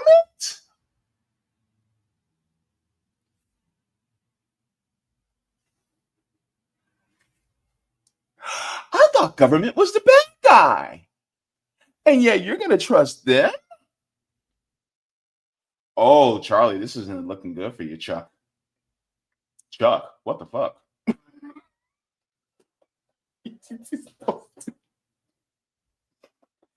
You're literally going to trust him, right? After everything that happened, now you're going to trust him. I'm telling you right now, it's not looking good for Charlie. It's not looking good for a lot of these. It's not looking good for him. It's like looking for Patrick Ben David. It's not looking good for Squeaky. Oh my God, what's his name? Ben Shapiro. It's not looking good for them. Let's continue. To do what needs to be done, solve it, balls in their hands. I've said plenty this last weekend. So if you guys want to see my commentary on it, that's fine. Honestly, I'm done talking about Epstein for the time being. I'm going to trust my friends in the administration. I'm going to trust my friends in the government. Well, they're looking like fools right now. They're looking like idiots right now. My goodness. They're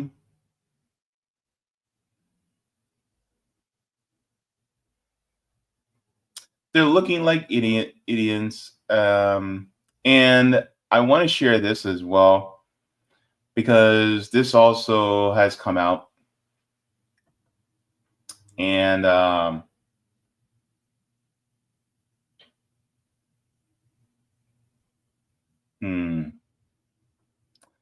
on, let me see something. Okay. Let me share this as well, because this story has also come out. And I think this is also an important one. Let me see. Oh, man, this is Jeffrey Epstein. Jeffrey Epstein has some ducks in a row. This is out of Rolling Stone. Says Jeffrey Epstein hired private investigators to intimidate FBI agents. What? The law enforcement officials say that the disgraced financier and accuser, sex trafficker, put surveillance on FBI agents investigating him 2 decades ago. He turned the tables on the FBI? There's multiple federal law enforcement officials who spoke to Rolling Stone on the condition of anonymity said that Jeffrey Epstein hired private investigators to follow, intimidate, and surveil FBI special agents investigating allegations that he paid underage women for sex. The FBI declined Rolling Stone's request for comment. These new allegations about the pressure exerted on the FBI come after internal divisions in Donald Trump's administration exploded into public view last week over its handling of files and information pertaining to disgraced financier and accused sex trafficker. Reports across several media outlets describe a tense meeting between FBI Director Dan Bongino, White House Chief of Staff Susie Wiles, Attorney General Pam Bondi, and other officials. According to reports, that meeting ended with Bongino storming out. Bongino is now reportedly considering resigning from his post at the FBI. Years after his death in prison, during Trump's first presidency, Epstein's case continues to sow division at the highest levels of Trump's second administration. Trump officials confessed to Rolling Stone last week that the Department of Justice's unwillingness to further release Epstein-related documents would inflame an already impatient and riled base. They're going to be so mad at us, one official said. Trump's pledge to release Epstein's so-called client list was an oft-repeated campaign promise picked up and amplified by MAGA social media influencers like Tim Pool and Laura Loomer. Those same influencers are now enraged at DOJ's apparent stonewalling. The Justice Department's attempted to dispel conspiracy theories that Epstein was murdered by releasing 11 hours of video footage from the inside of the deceased financier's jail cell last week. But the release quickly stoked even more conspiracy theories after it was discovered that the video released by the administration was missing a minute of tape. Bondi has said the video gets reset nightly in a missing minute at the same time every day. Trump, for his part, encouraged his supporters to stop inquiring about the Epstein disclosures. Writing on Truth Social, We're on one team, MAGA, and I don't like what's happening. We have a perfect administration, the talk of the world, and selfish people are trying to hurt it. All over a guy who never dies, Jeffrey Epstein. On Saturday, FBI Director Kash Patel appeared to back Bondi and Trump on a post on X, writing, "The conspiracy theories aren't just true, never have been. It's an honor to serve the President of the United States, real Donald Trump, and I'll continue to do so for as long as he calls on me." According to a report by the NBC News, Patel and Bongino have become increasingly distraught with Bondi over issues beyond Epstein disclosures and have registered their discontent to Justice Department leadership. While FBI is often first to claim credit for its sweeping law enforcement operations, the Bureau investigates cases that at the behest of DOJ prosecutors who call the shots and define the scope of criminal charges. This often leads to tension between case agents eager to make arrests and DOJ officials who are forced to navigate political and procedural pitfalls. The same tension pitting Bongino and the FBI against Bondi, the Attorney General, runs through a 348-page investigative report compiled by the Department of Justice Official of Professional Responsibility regarding circumstances around Jeffrey Epstein's 2007 plea deal. In 2018, 1 year after the former U.S. Attorney for Southern District of Florida, Alexander Acosta, was appointed as Trump's Secretary of Labor, the Miami Herald began publishing a sweeping series of investigations alleging that Acosta had engineered an unprecedented and illegal plea deal for Epstein, using emails between Acosta and Epstein's attorneys to detail how a confoundedly light sentence came to pass. Acosta denied these allegations. And the deal, which Epstein took, allowed him to plead to state charges of soliciting and procuring a minor and paved the way for him to serve time through a work release program, thus evading a potential life sentence and federal charges. He also secured a non-prosecution agreement which barred Epstein's victims from bringing claims against him while simultaneously shielding his co-conspirators from prosecution. After the Herald's report, congressional pressure and public discontent led to Acosta resigning from his post as labor secretary, and the Department of Justice opened an investigation into the circumstances around Epstein's plea deal. According to the OPR report, special agents assigned to investigate Epstein were repeatedly frustrated with Maine Justice's refusal to arrest and prosecute the now deceased criminal. The FBI had wanted to arrest Epstein in the Virgin Islands during the beauty pageant, where he was a judge. In the case agent recalled that she and her co-agent were disappointed at the decision and that the supervisor special agent was extremely upset about it. OPR investigators also detail how Maria Villafana, the assistant U.S. attorney overseeing the prosecution, was blocked from moving forward with a planned arrest of Epstein. Villafana had coordinated with the FBI to take Epstein into custody on May 15, 2007, and the FBI had scheduled a press conference for the same day. But according to the report, DOJ managers in Miami prevented her from moving forward with the plan.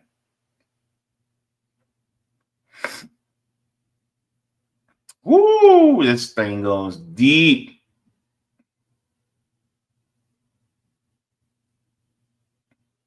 Says two law enforcement officials who spoke with Rolling Stone confirmed that the same tactics were used against FBI special agents assigned to investigate Epstein. So it says police reports show that Epstein's private investigators attempted to conduct interviews while posing as cops that they picked through writers' trash in search of dirt to discredit him, and that the private investigators were accused of following the girls and their families. In one case, the father of one girl claimed that he had been run off the road by a private investigator, police and court reports show. Says they put surveillance on them, they tailed them, pulled their trash, they hired private PIs to investigate their investigators. Adding that special agent eventually moved to a gated community in an effort to reduce the constant harassment.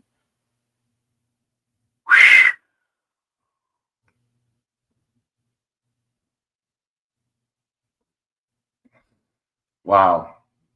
Wow. So I'm going to put this link in the chat so you guys can actually read it yourself. And this is not paywalled because I went through the archive route. So you guys will not have to go through a paywall. You're welcome.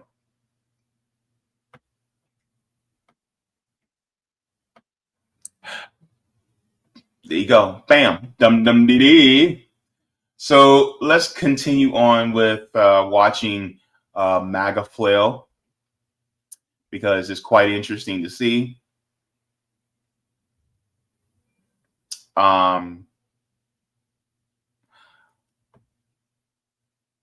So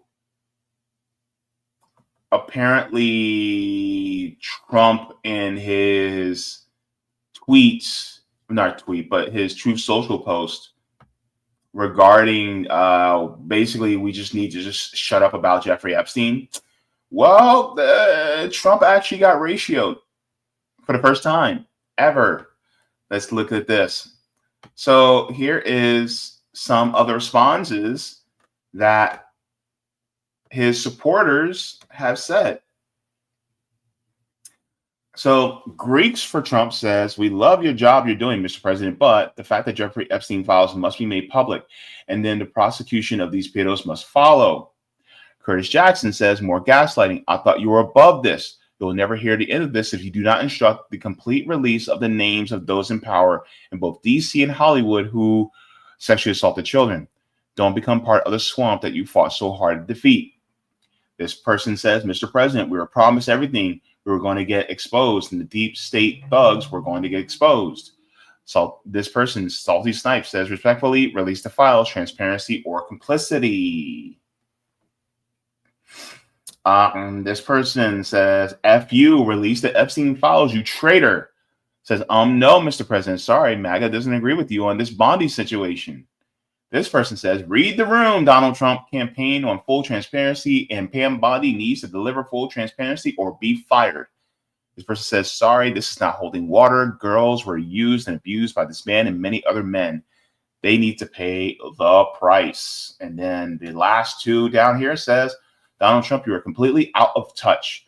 That's a devil's bargain you just communicated there. We can't sell some of our souls. Pam Bondi is terrible, and Susie Wiles is a Republican swamp creature, and says this is just bigger than your problems with the. I can't say that. If the transparency were promised isn't fulfilled, period. So Donald Trump legit got owned by his own base. His base said, nope. Which is kind of interesting. But it's not just Republicans.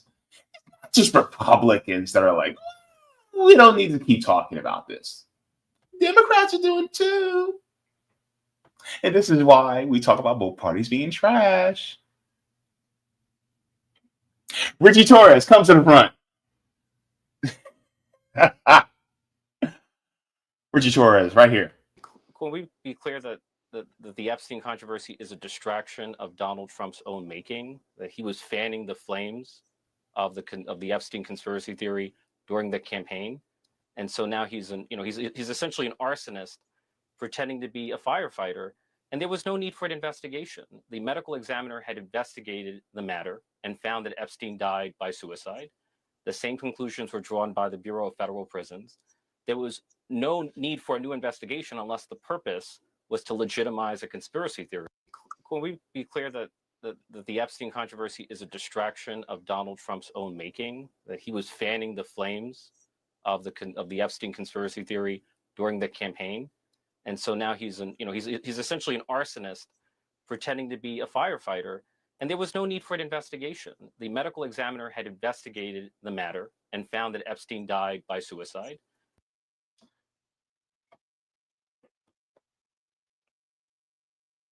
Richie. Why aren't you allowing the Republicans to bury themselves? Why are you running cover?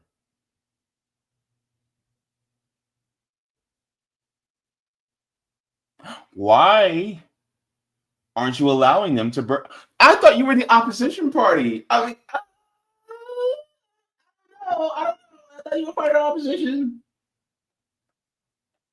Now it's kind of like you're running cover. Like we don't need to do this. It's conclusive. He offed himself, right?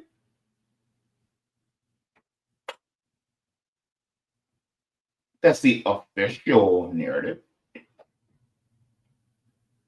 Quite convenient that he did, so now all the names can't be brought in. They can't be brought up. And so now we should just accept that, oh, well, he harmed himself and now he's gone, so now we should just move on. This is literally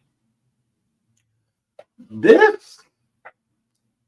Richie Torres, I need you to, from a political perspective, okay? Let me just play political analyst right here. This is your ram in the bush. Okay? This is the blessing of the universe that's been laid upon you right now. You could literally destroy the entire Republican Party with this story. And you're like, well, we should just put this to bed. We don't really need to investigate any further. What?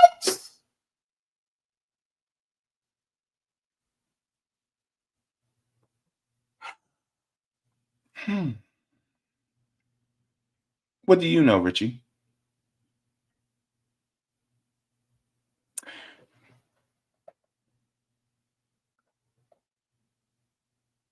It doesn't make any sense.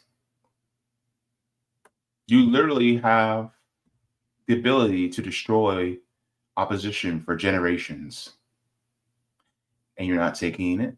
You're not striking while the iron is hot. You're not pushing to get Ghislaine Maxwell in front of Congress to speak openly in a public hearing and to release all the names. Wow, Richie. Wow. And you're supposed to be a progressive? Wow, Richie. Shame on you. Shame, shame, shame.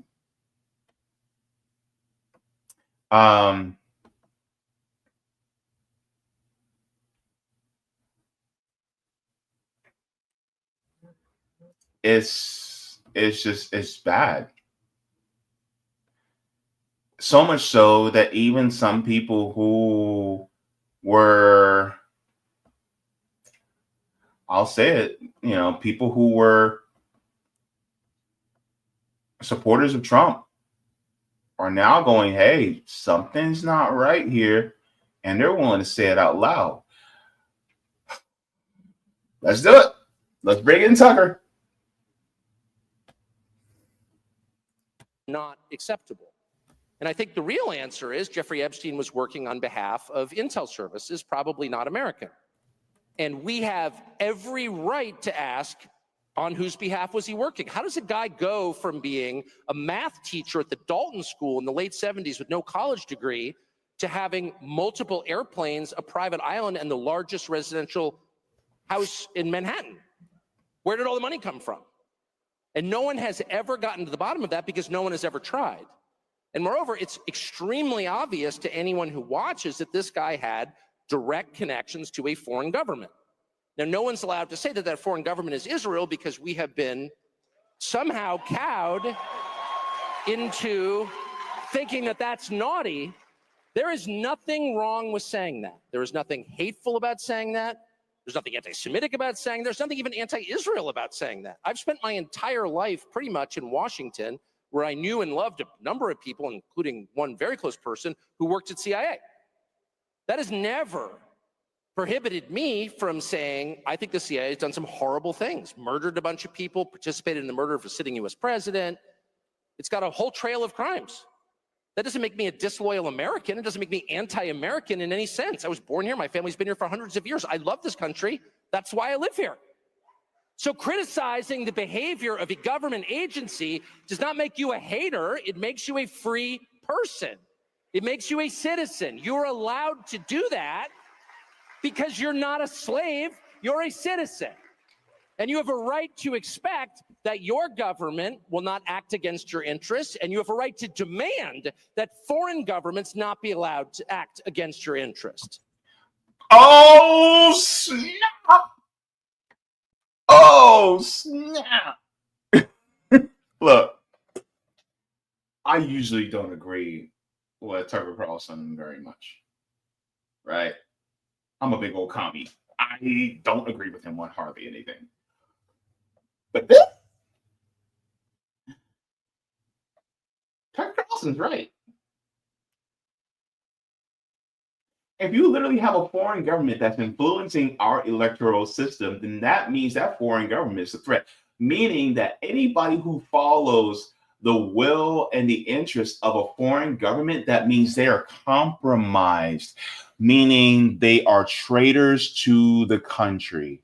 I'm going to say it with a full chest and 10 toes down.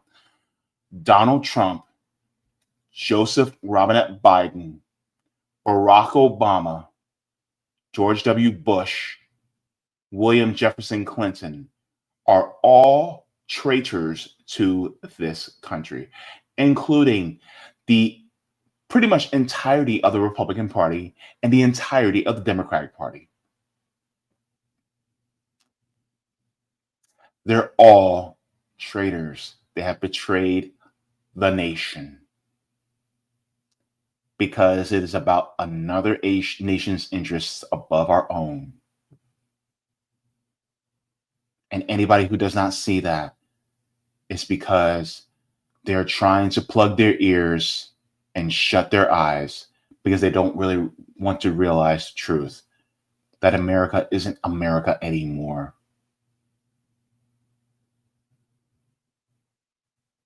Wake up!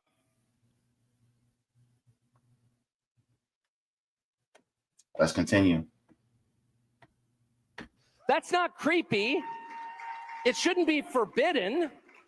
And yet all of us have trained ourselves to believe that you can't say that somehow, that that's like too naughty and forbidden. And the effect of making that off limits has been to create a lot of resentment, and I'll say it, hate online, where people feel like they can't just say, like, what the hell is this? You have the former Israeli prime minister living in your house.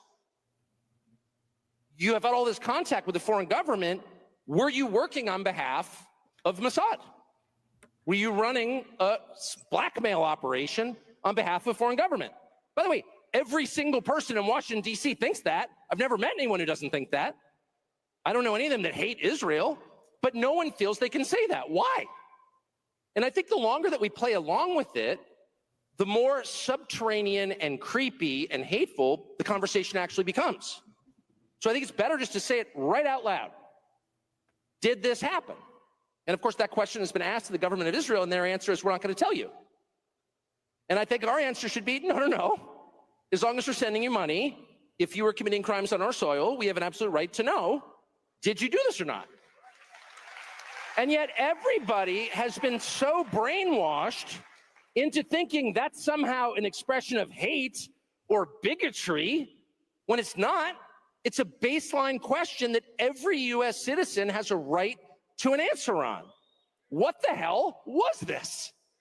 And by the way, if it turns out that it was nothing.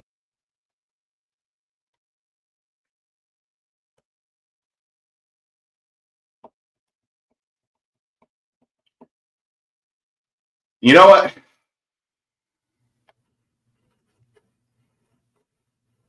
He's correct. I can't believe this system pushed me to agree with Tucker Carlson. That's how you know y'all done messed up.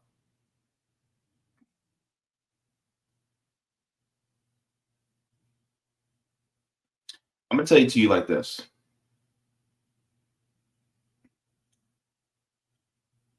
If/when the names come out, because it's not just politicians, it's famous people. It could be sports stars, it could be movie stars, it could be singers, it could be executives of different big corporations and companies.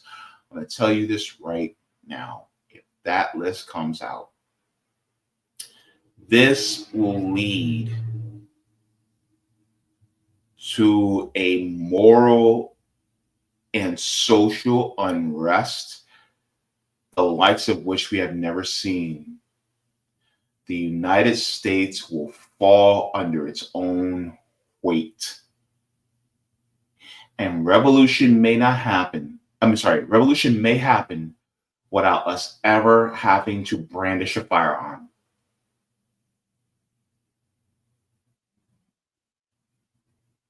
Revolution may happen without us ever having to defend, because the people will rise up and go, I know y'all didn't just do all this bullshit and we stood behind you all this time.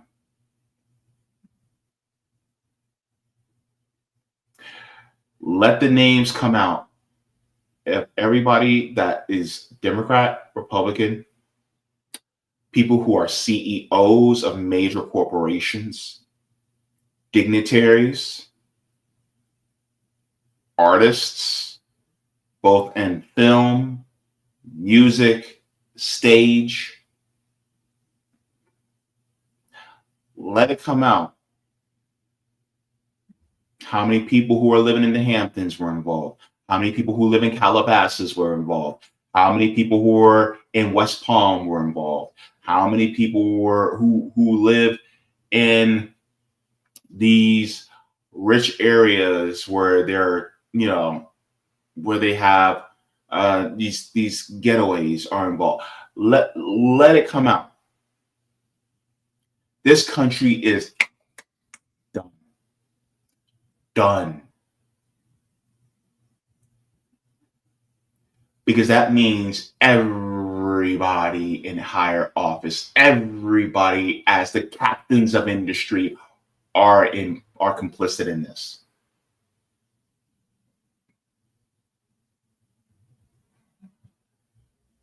It's going to come out. Like my mama always told me, the dirt always comes out in the wash. And I'm telling you right now, it's about to get intense.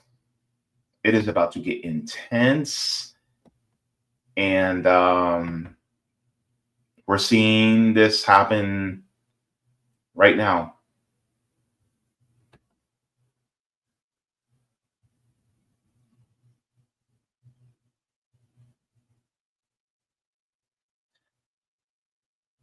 We're seeing a crash out in the White House.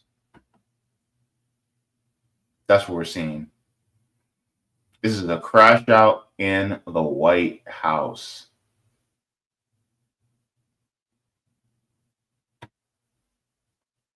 And here's a great question somebody asked, and I think this is worth reading. Now, this isn't the actual Zoran Mamdani, but it's somebody's account, what they put his name there. But here's what they say. If there's no Epstein list, then why have hundreds of millions been paid to victims? Why did JP Morgan pay $290 million? Deutsche Bank paid $75 million. The Epstein estate paid $125 million. It's not a question that either there is Epstein list or not. Question is why the Trump administration is hiding it.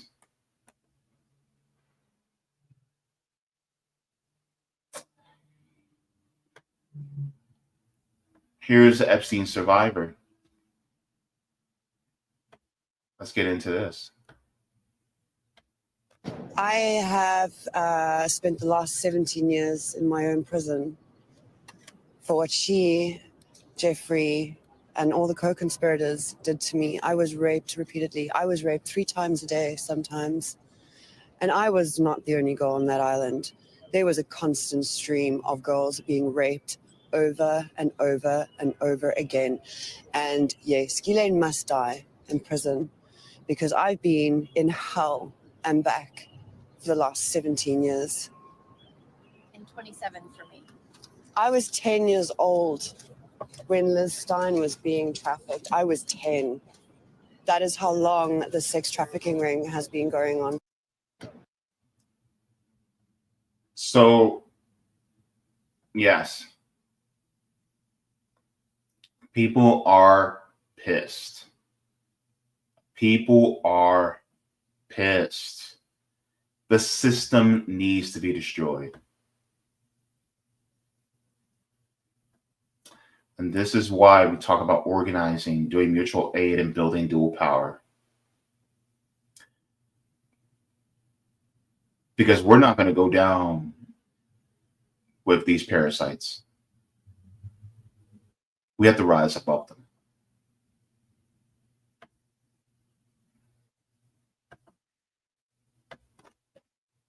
Go ahead and give a like to the stream. Thank you so very much to everybody for tuning in for this one.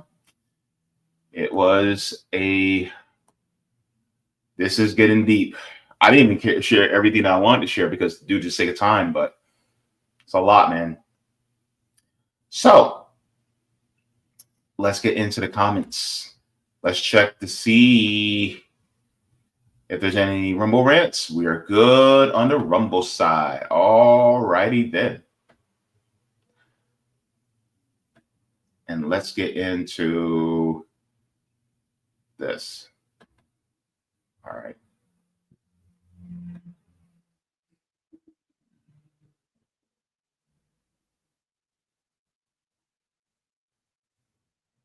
Let me see.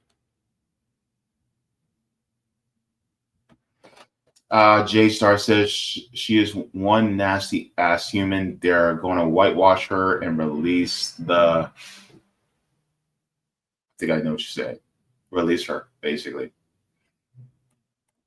Rondo says she can talk. She can talk. She can talk. She can talk. She can sing. Oh man. Sela says they may unalive her. A lot of people are wondering if she's going to make it to next week.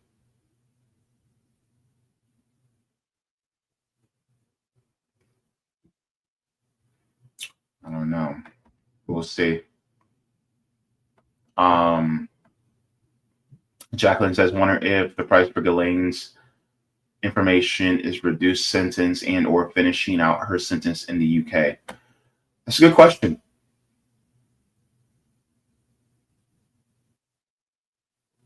Let me see.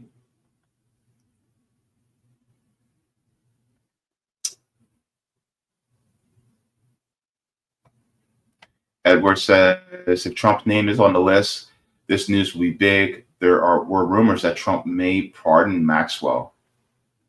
If he pardons her, oh my God, he's done. He's finished. If he pardons her, he's done. There's no ifs or ands or buts about it. That's political self-harm. He's going to shoot himself in the foot with that one, and the entire MAGA movement.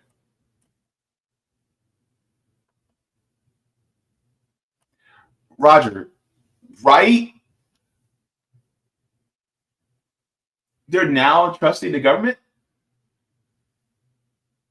Reagan is rolling in his grave, isn't he? Reagan is rolling in his grave so much that if he saw today's Republican Party, he'd be like, who the hell are you? The Gipper's not happy. The Gipper's not happy.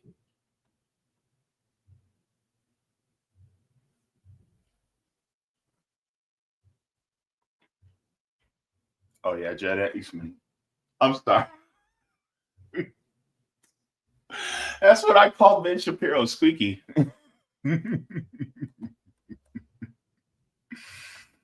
Oh, my goodness.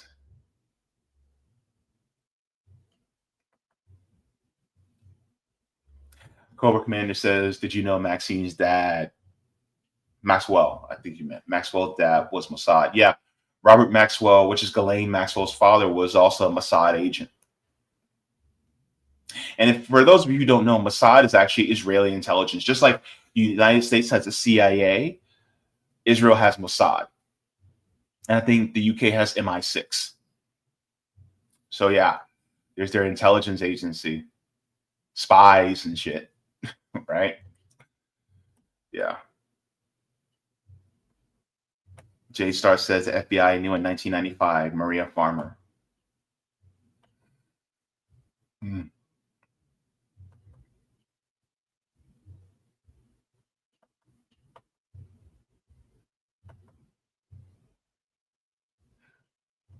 Yep. John Kemper said Trump was saying, "You still wasting time on this? We're not releasing shit." He's like, "Nope." Oh my God. Jeanette says, swamp, swampity swamp. Yep. Oh my gosh. These people are walking, talking human forms of molded cheese. Yeah, right, Katie? He got ratioed on his own platform. His own platform, he got ratioed. My goodness, it's crazy.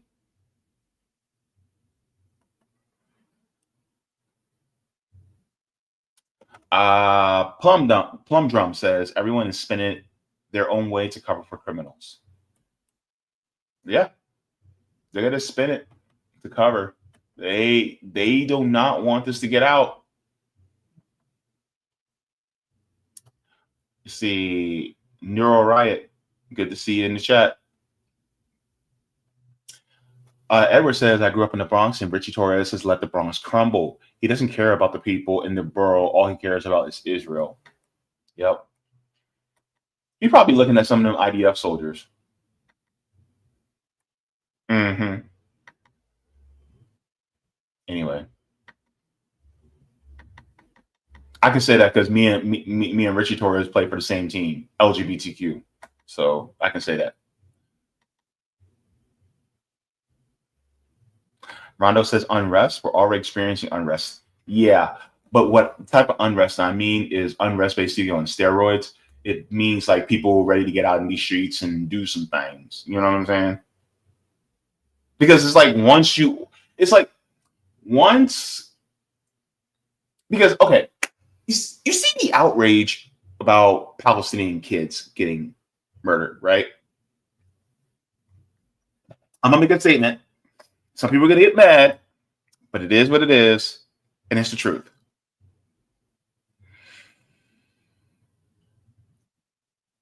The case about Jeffrey Epstein wouldn't be as big or prominent if he had abused black girls.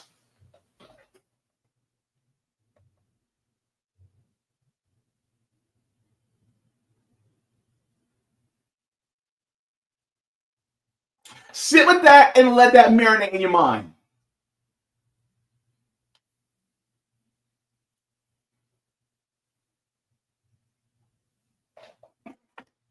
Yeah. It's as prominent as it is because he abused white girls. Exclusively white girls. Yup. And who is upheld in the country as our most precious of precious? Why do you think during Jim Crow and before, during, and after the civil rights movement, black men were demonized left and right because they were afraid of what?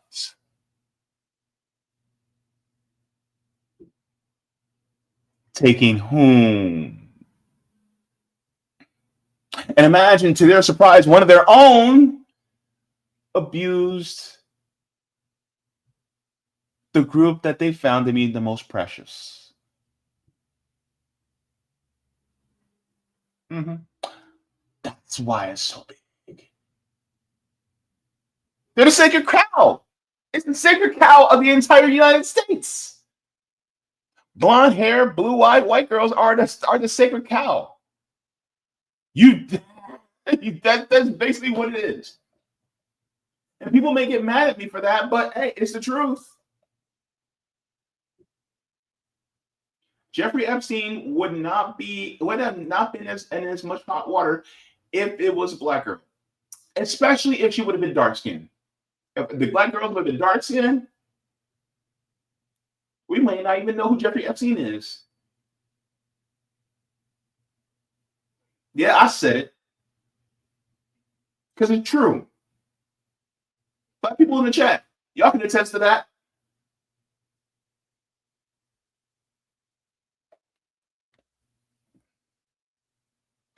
Sometimes you gotta let people know exactly what's what.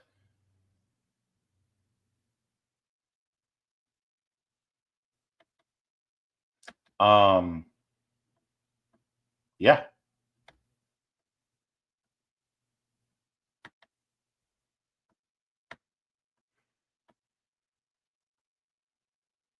Yep. Sheila says facts. Jimmy, facts. Terry Connolly says agreed. Yep. Rondo says the white girls have the privilege to talk. Yeah, that's basically it is. Jacqueline says, does that mean that black and brown girls dodged the bullet because of Jeffrey Epstein's racism? No. What I'm saying is it happens to black and brown girls all the time too. The problem is that it's not talked about. And largely because we live in a white supremacist system, they're not viewed as their lives and who they are is not viewed as just as precious as young white women or white girls. It's not viewed as precious. And so therefore it's considered more of a sin for what Jeffrey Epstein did because of his victims being white girls. And I'm not saying that they dodged the bullet, because the thing is that black and brown women are constantly riddled with bullets too. It's just the men that are doing it aren't prominent like Jeffrey Epstein. And so now the fact that somebody is doing it to young white women in this country, and the fact that it's being done not just by him and Ghislaine Maxwell, but by many, many, many people who are on the upper echelons of our political and economic system, that's what's drawing the eyes and ire and attention from the masses. And that's the sad part, is that it shouldn't happen. And the fact that it is getting prominence because of him picking a particular group to abuse, it just shows that the system itself is sick. You know?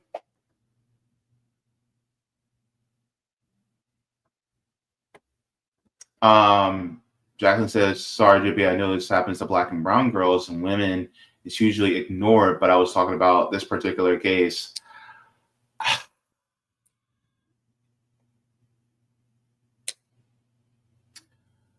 I don't want to say that they dodged a bullet, because no. Because at the same time, I also don't want to be unfair to the women who did suffer under Jeffrey Epstein. At the same time, part of why they were chosen is because, number one, they fit the aesthetics that he was desiring, which is the aesthetics that's prompted as the highest of the high in Western standards.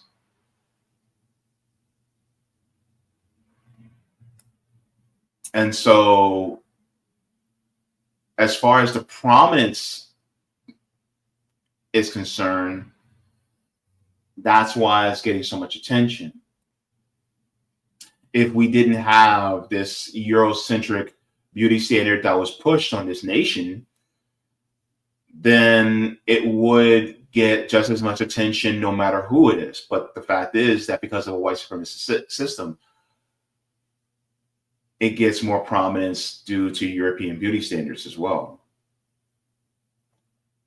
And that's the sad part. So it's sad on the front of young women being abused, but it's also sad on the part of, you know, a white supremacist system that places more emphasis on the lives of some women and girls over the lives of others just because of their outward appearance. And so I'm kind of taking it at a multifaceted approach. I hope that clarifies my statement a little bit. But yeah. Fact is that this country is done.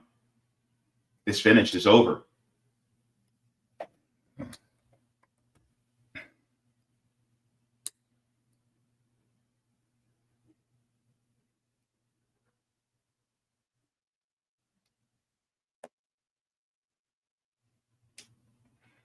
You know,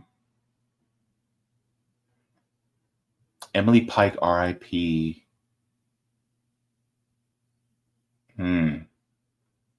She must have been a victim.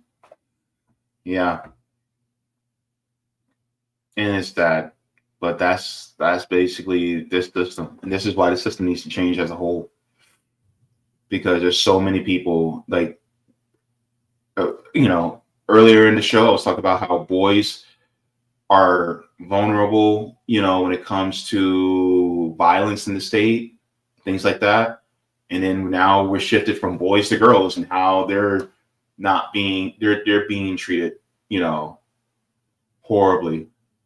And now the state wants to look the other way because there's certain people who are, state wants to look the other way because there are people in it that are implicated.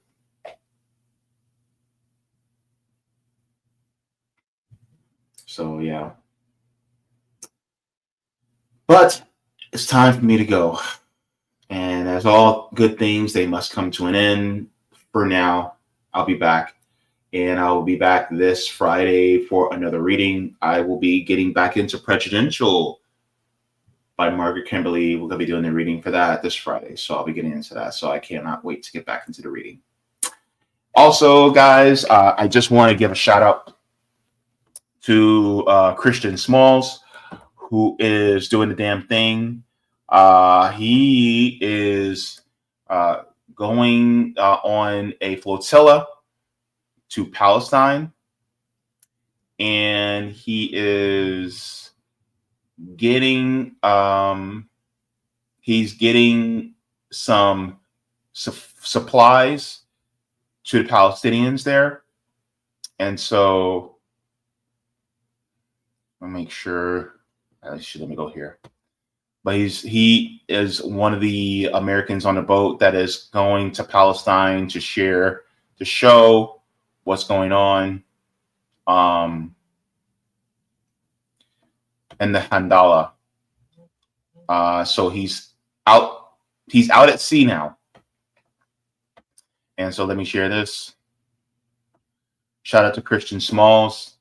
Sailing to Gaza with food, baby formula, Pampers, medicine, prosthetic, body parts, medical supplies, toys, and hope. All eyes on the Handala. And so he's doing the damn thing out there as well. Shout out to him. And he's getting a lot of love from people. And I hope that he is not only safe, but I wish for his overwhelming success. So I'm hoping for that. Also, there is another thing I want to mention before I go. Tomorrow, there is going to be an event, and this event is going to be big. This is a big event. It is positive news, but I want to make sure that everybody knows about this. So, it's the final stretch. It's the final countdown.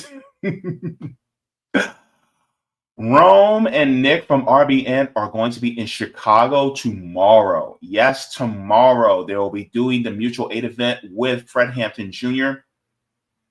and they're going to be giving away over 20,000 diapers along with other things. I'll let Rome speak about it. Take it away, Rome.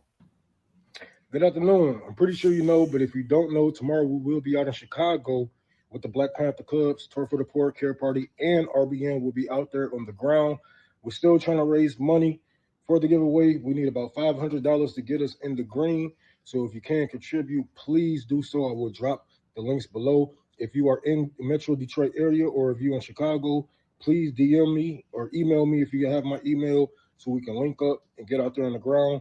I'm about to start spreading the word out there in Chicago again so we can have a good outcome, at least a good enough outcome, so we can get rid of at least half of these, because there's a lot of diapers. We're going to need a lot of help. And also, while we're out there, we're going to be giving away backpacks. I'm going to be doing free haircuts for the children, and we're going to be doing a barbecue.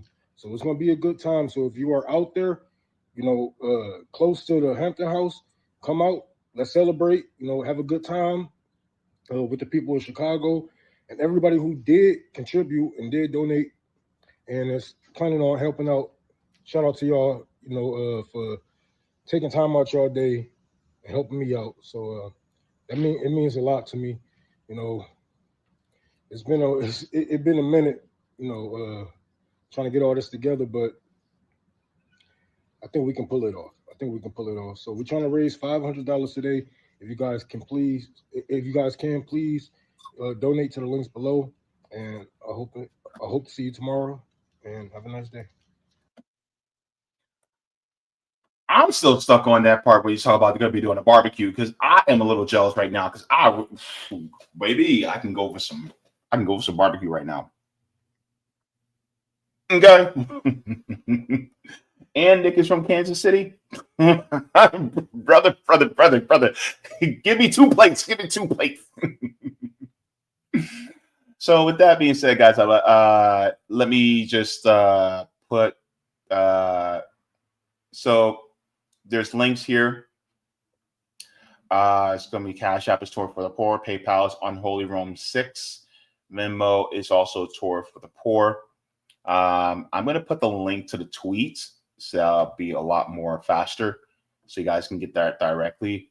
But yes, Rome is going to be out in Chicago helping out the locals there, doing more for the local people in Chicago than most politicians ever could. So go ahead and help them out there. I'm excited. I hope that they stream on location. I should talk to them about that. But I hope they also stream on location as well, to be able to cover that, because that is inspiring, right? Let me also go here really quick.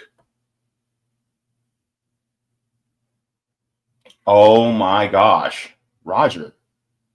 What? Okay, hold up. Wait a minute.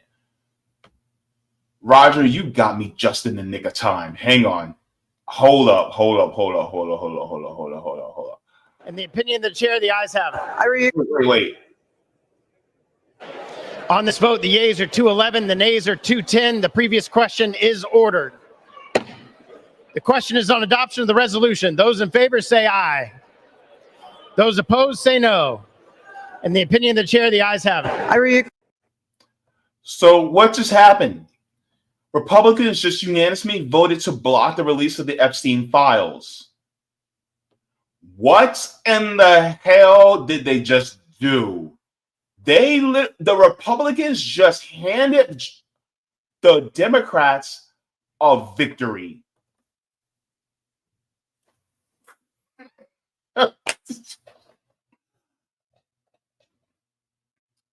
Y'all are some kind of stupid.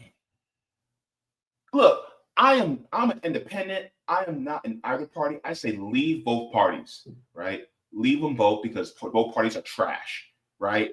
This is why. And if I was a Democrat, I'd be like, dude, do it. Get Ghislaine Maxwell just to talk. But at the same time, they're not going to do it, because that means that Democrats are implicated. And Republicans right now are like, no, We can't let him talk. MAGA right now is done. They're done. Because if Republicans unanimously voted for it, that means it is MAGA Republicans that also voted for it. MAGA is done. And what did I say? Hold up. What did I say? Months ago, I said give it between October of this year and January of next year. That means between 9 and 12 months of Trump's first year of his second term, that the Trump voters are going to hate Donald Trump's guts. I am right on time with it, baby. I'm telling you, I knew it. I knew he was going to slip up. He's giving more money to Israel. He's continuing the BS that's going on in Ukraine. He's starting, he damn near started a war with Iran. He's continuing to raise tariffs, which is actually going to be bad for workers. And now he doesn't want to release the Epstein files, which we know that, because if there are no names, if there is no files, then why in the world is Ghislaine Maxwell in prison? Why were there settlements paid out to all these people?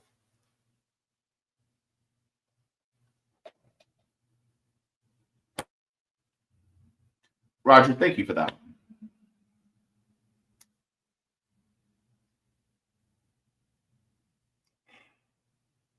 Look, if you're MAGA, listen, it will behoove you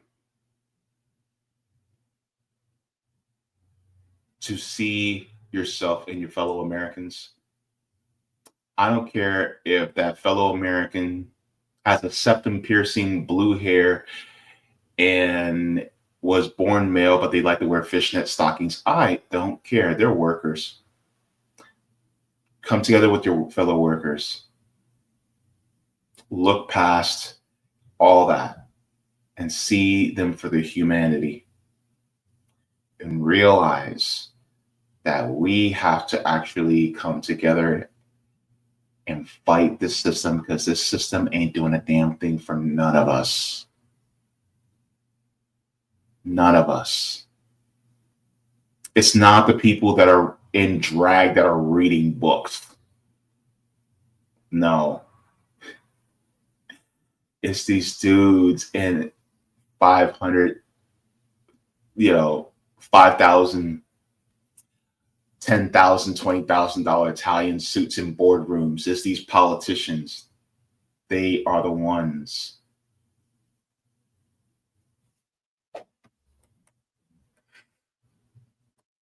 Roger says, let's find out who the non-voters were.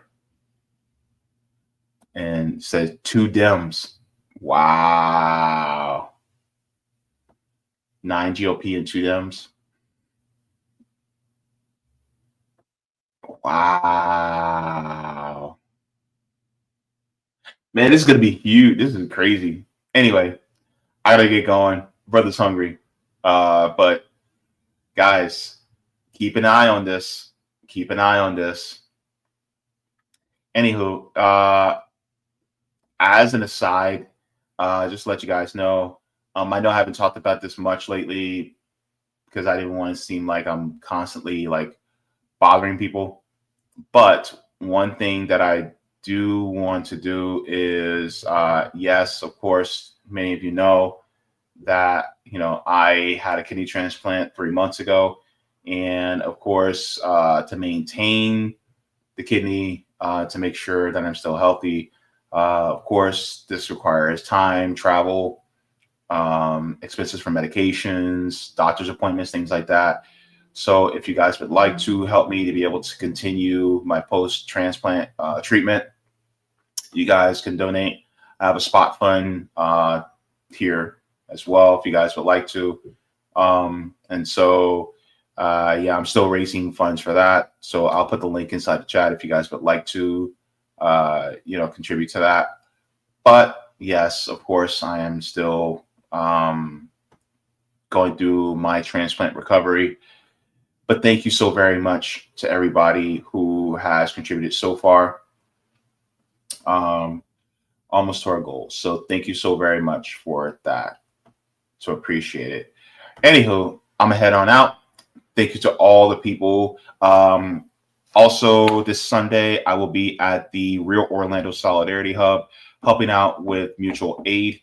I'm excited for that. So we'll be doing that there. And so there will be no JB show on RBN.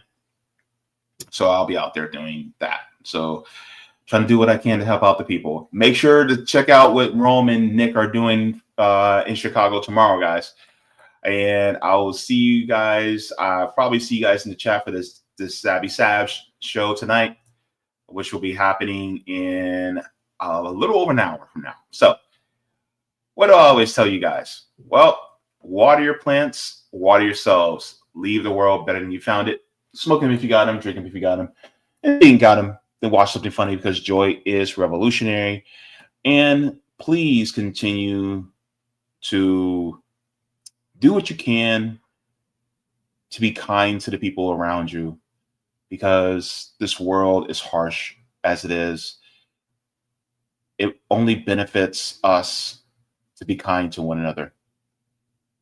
Do not let this system talk you out of your compassion. Love you guys for watching. Mwah. Forehead kisses. I'll see you guys in the next one. Take care. Thank you so very much for watching my channel, and I deeply appreciate it from the top and bottom of my heart.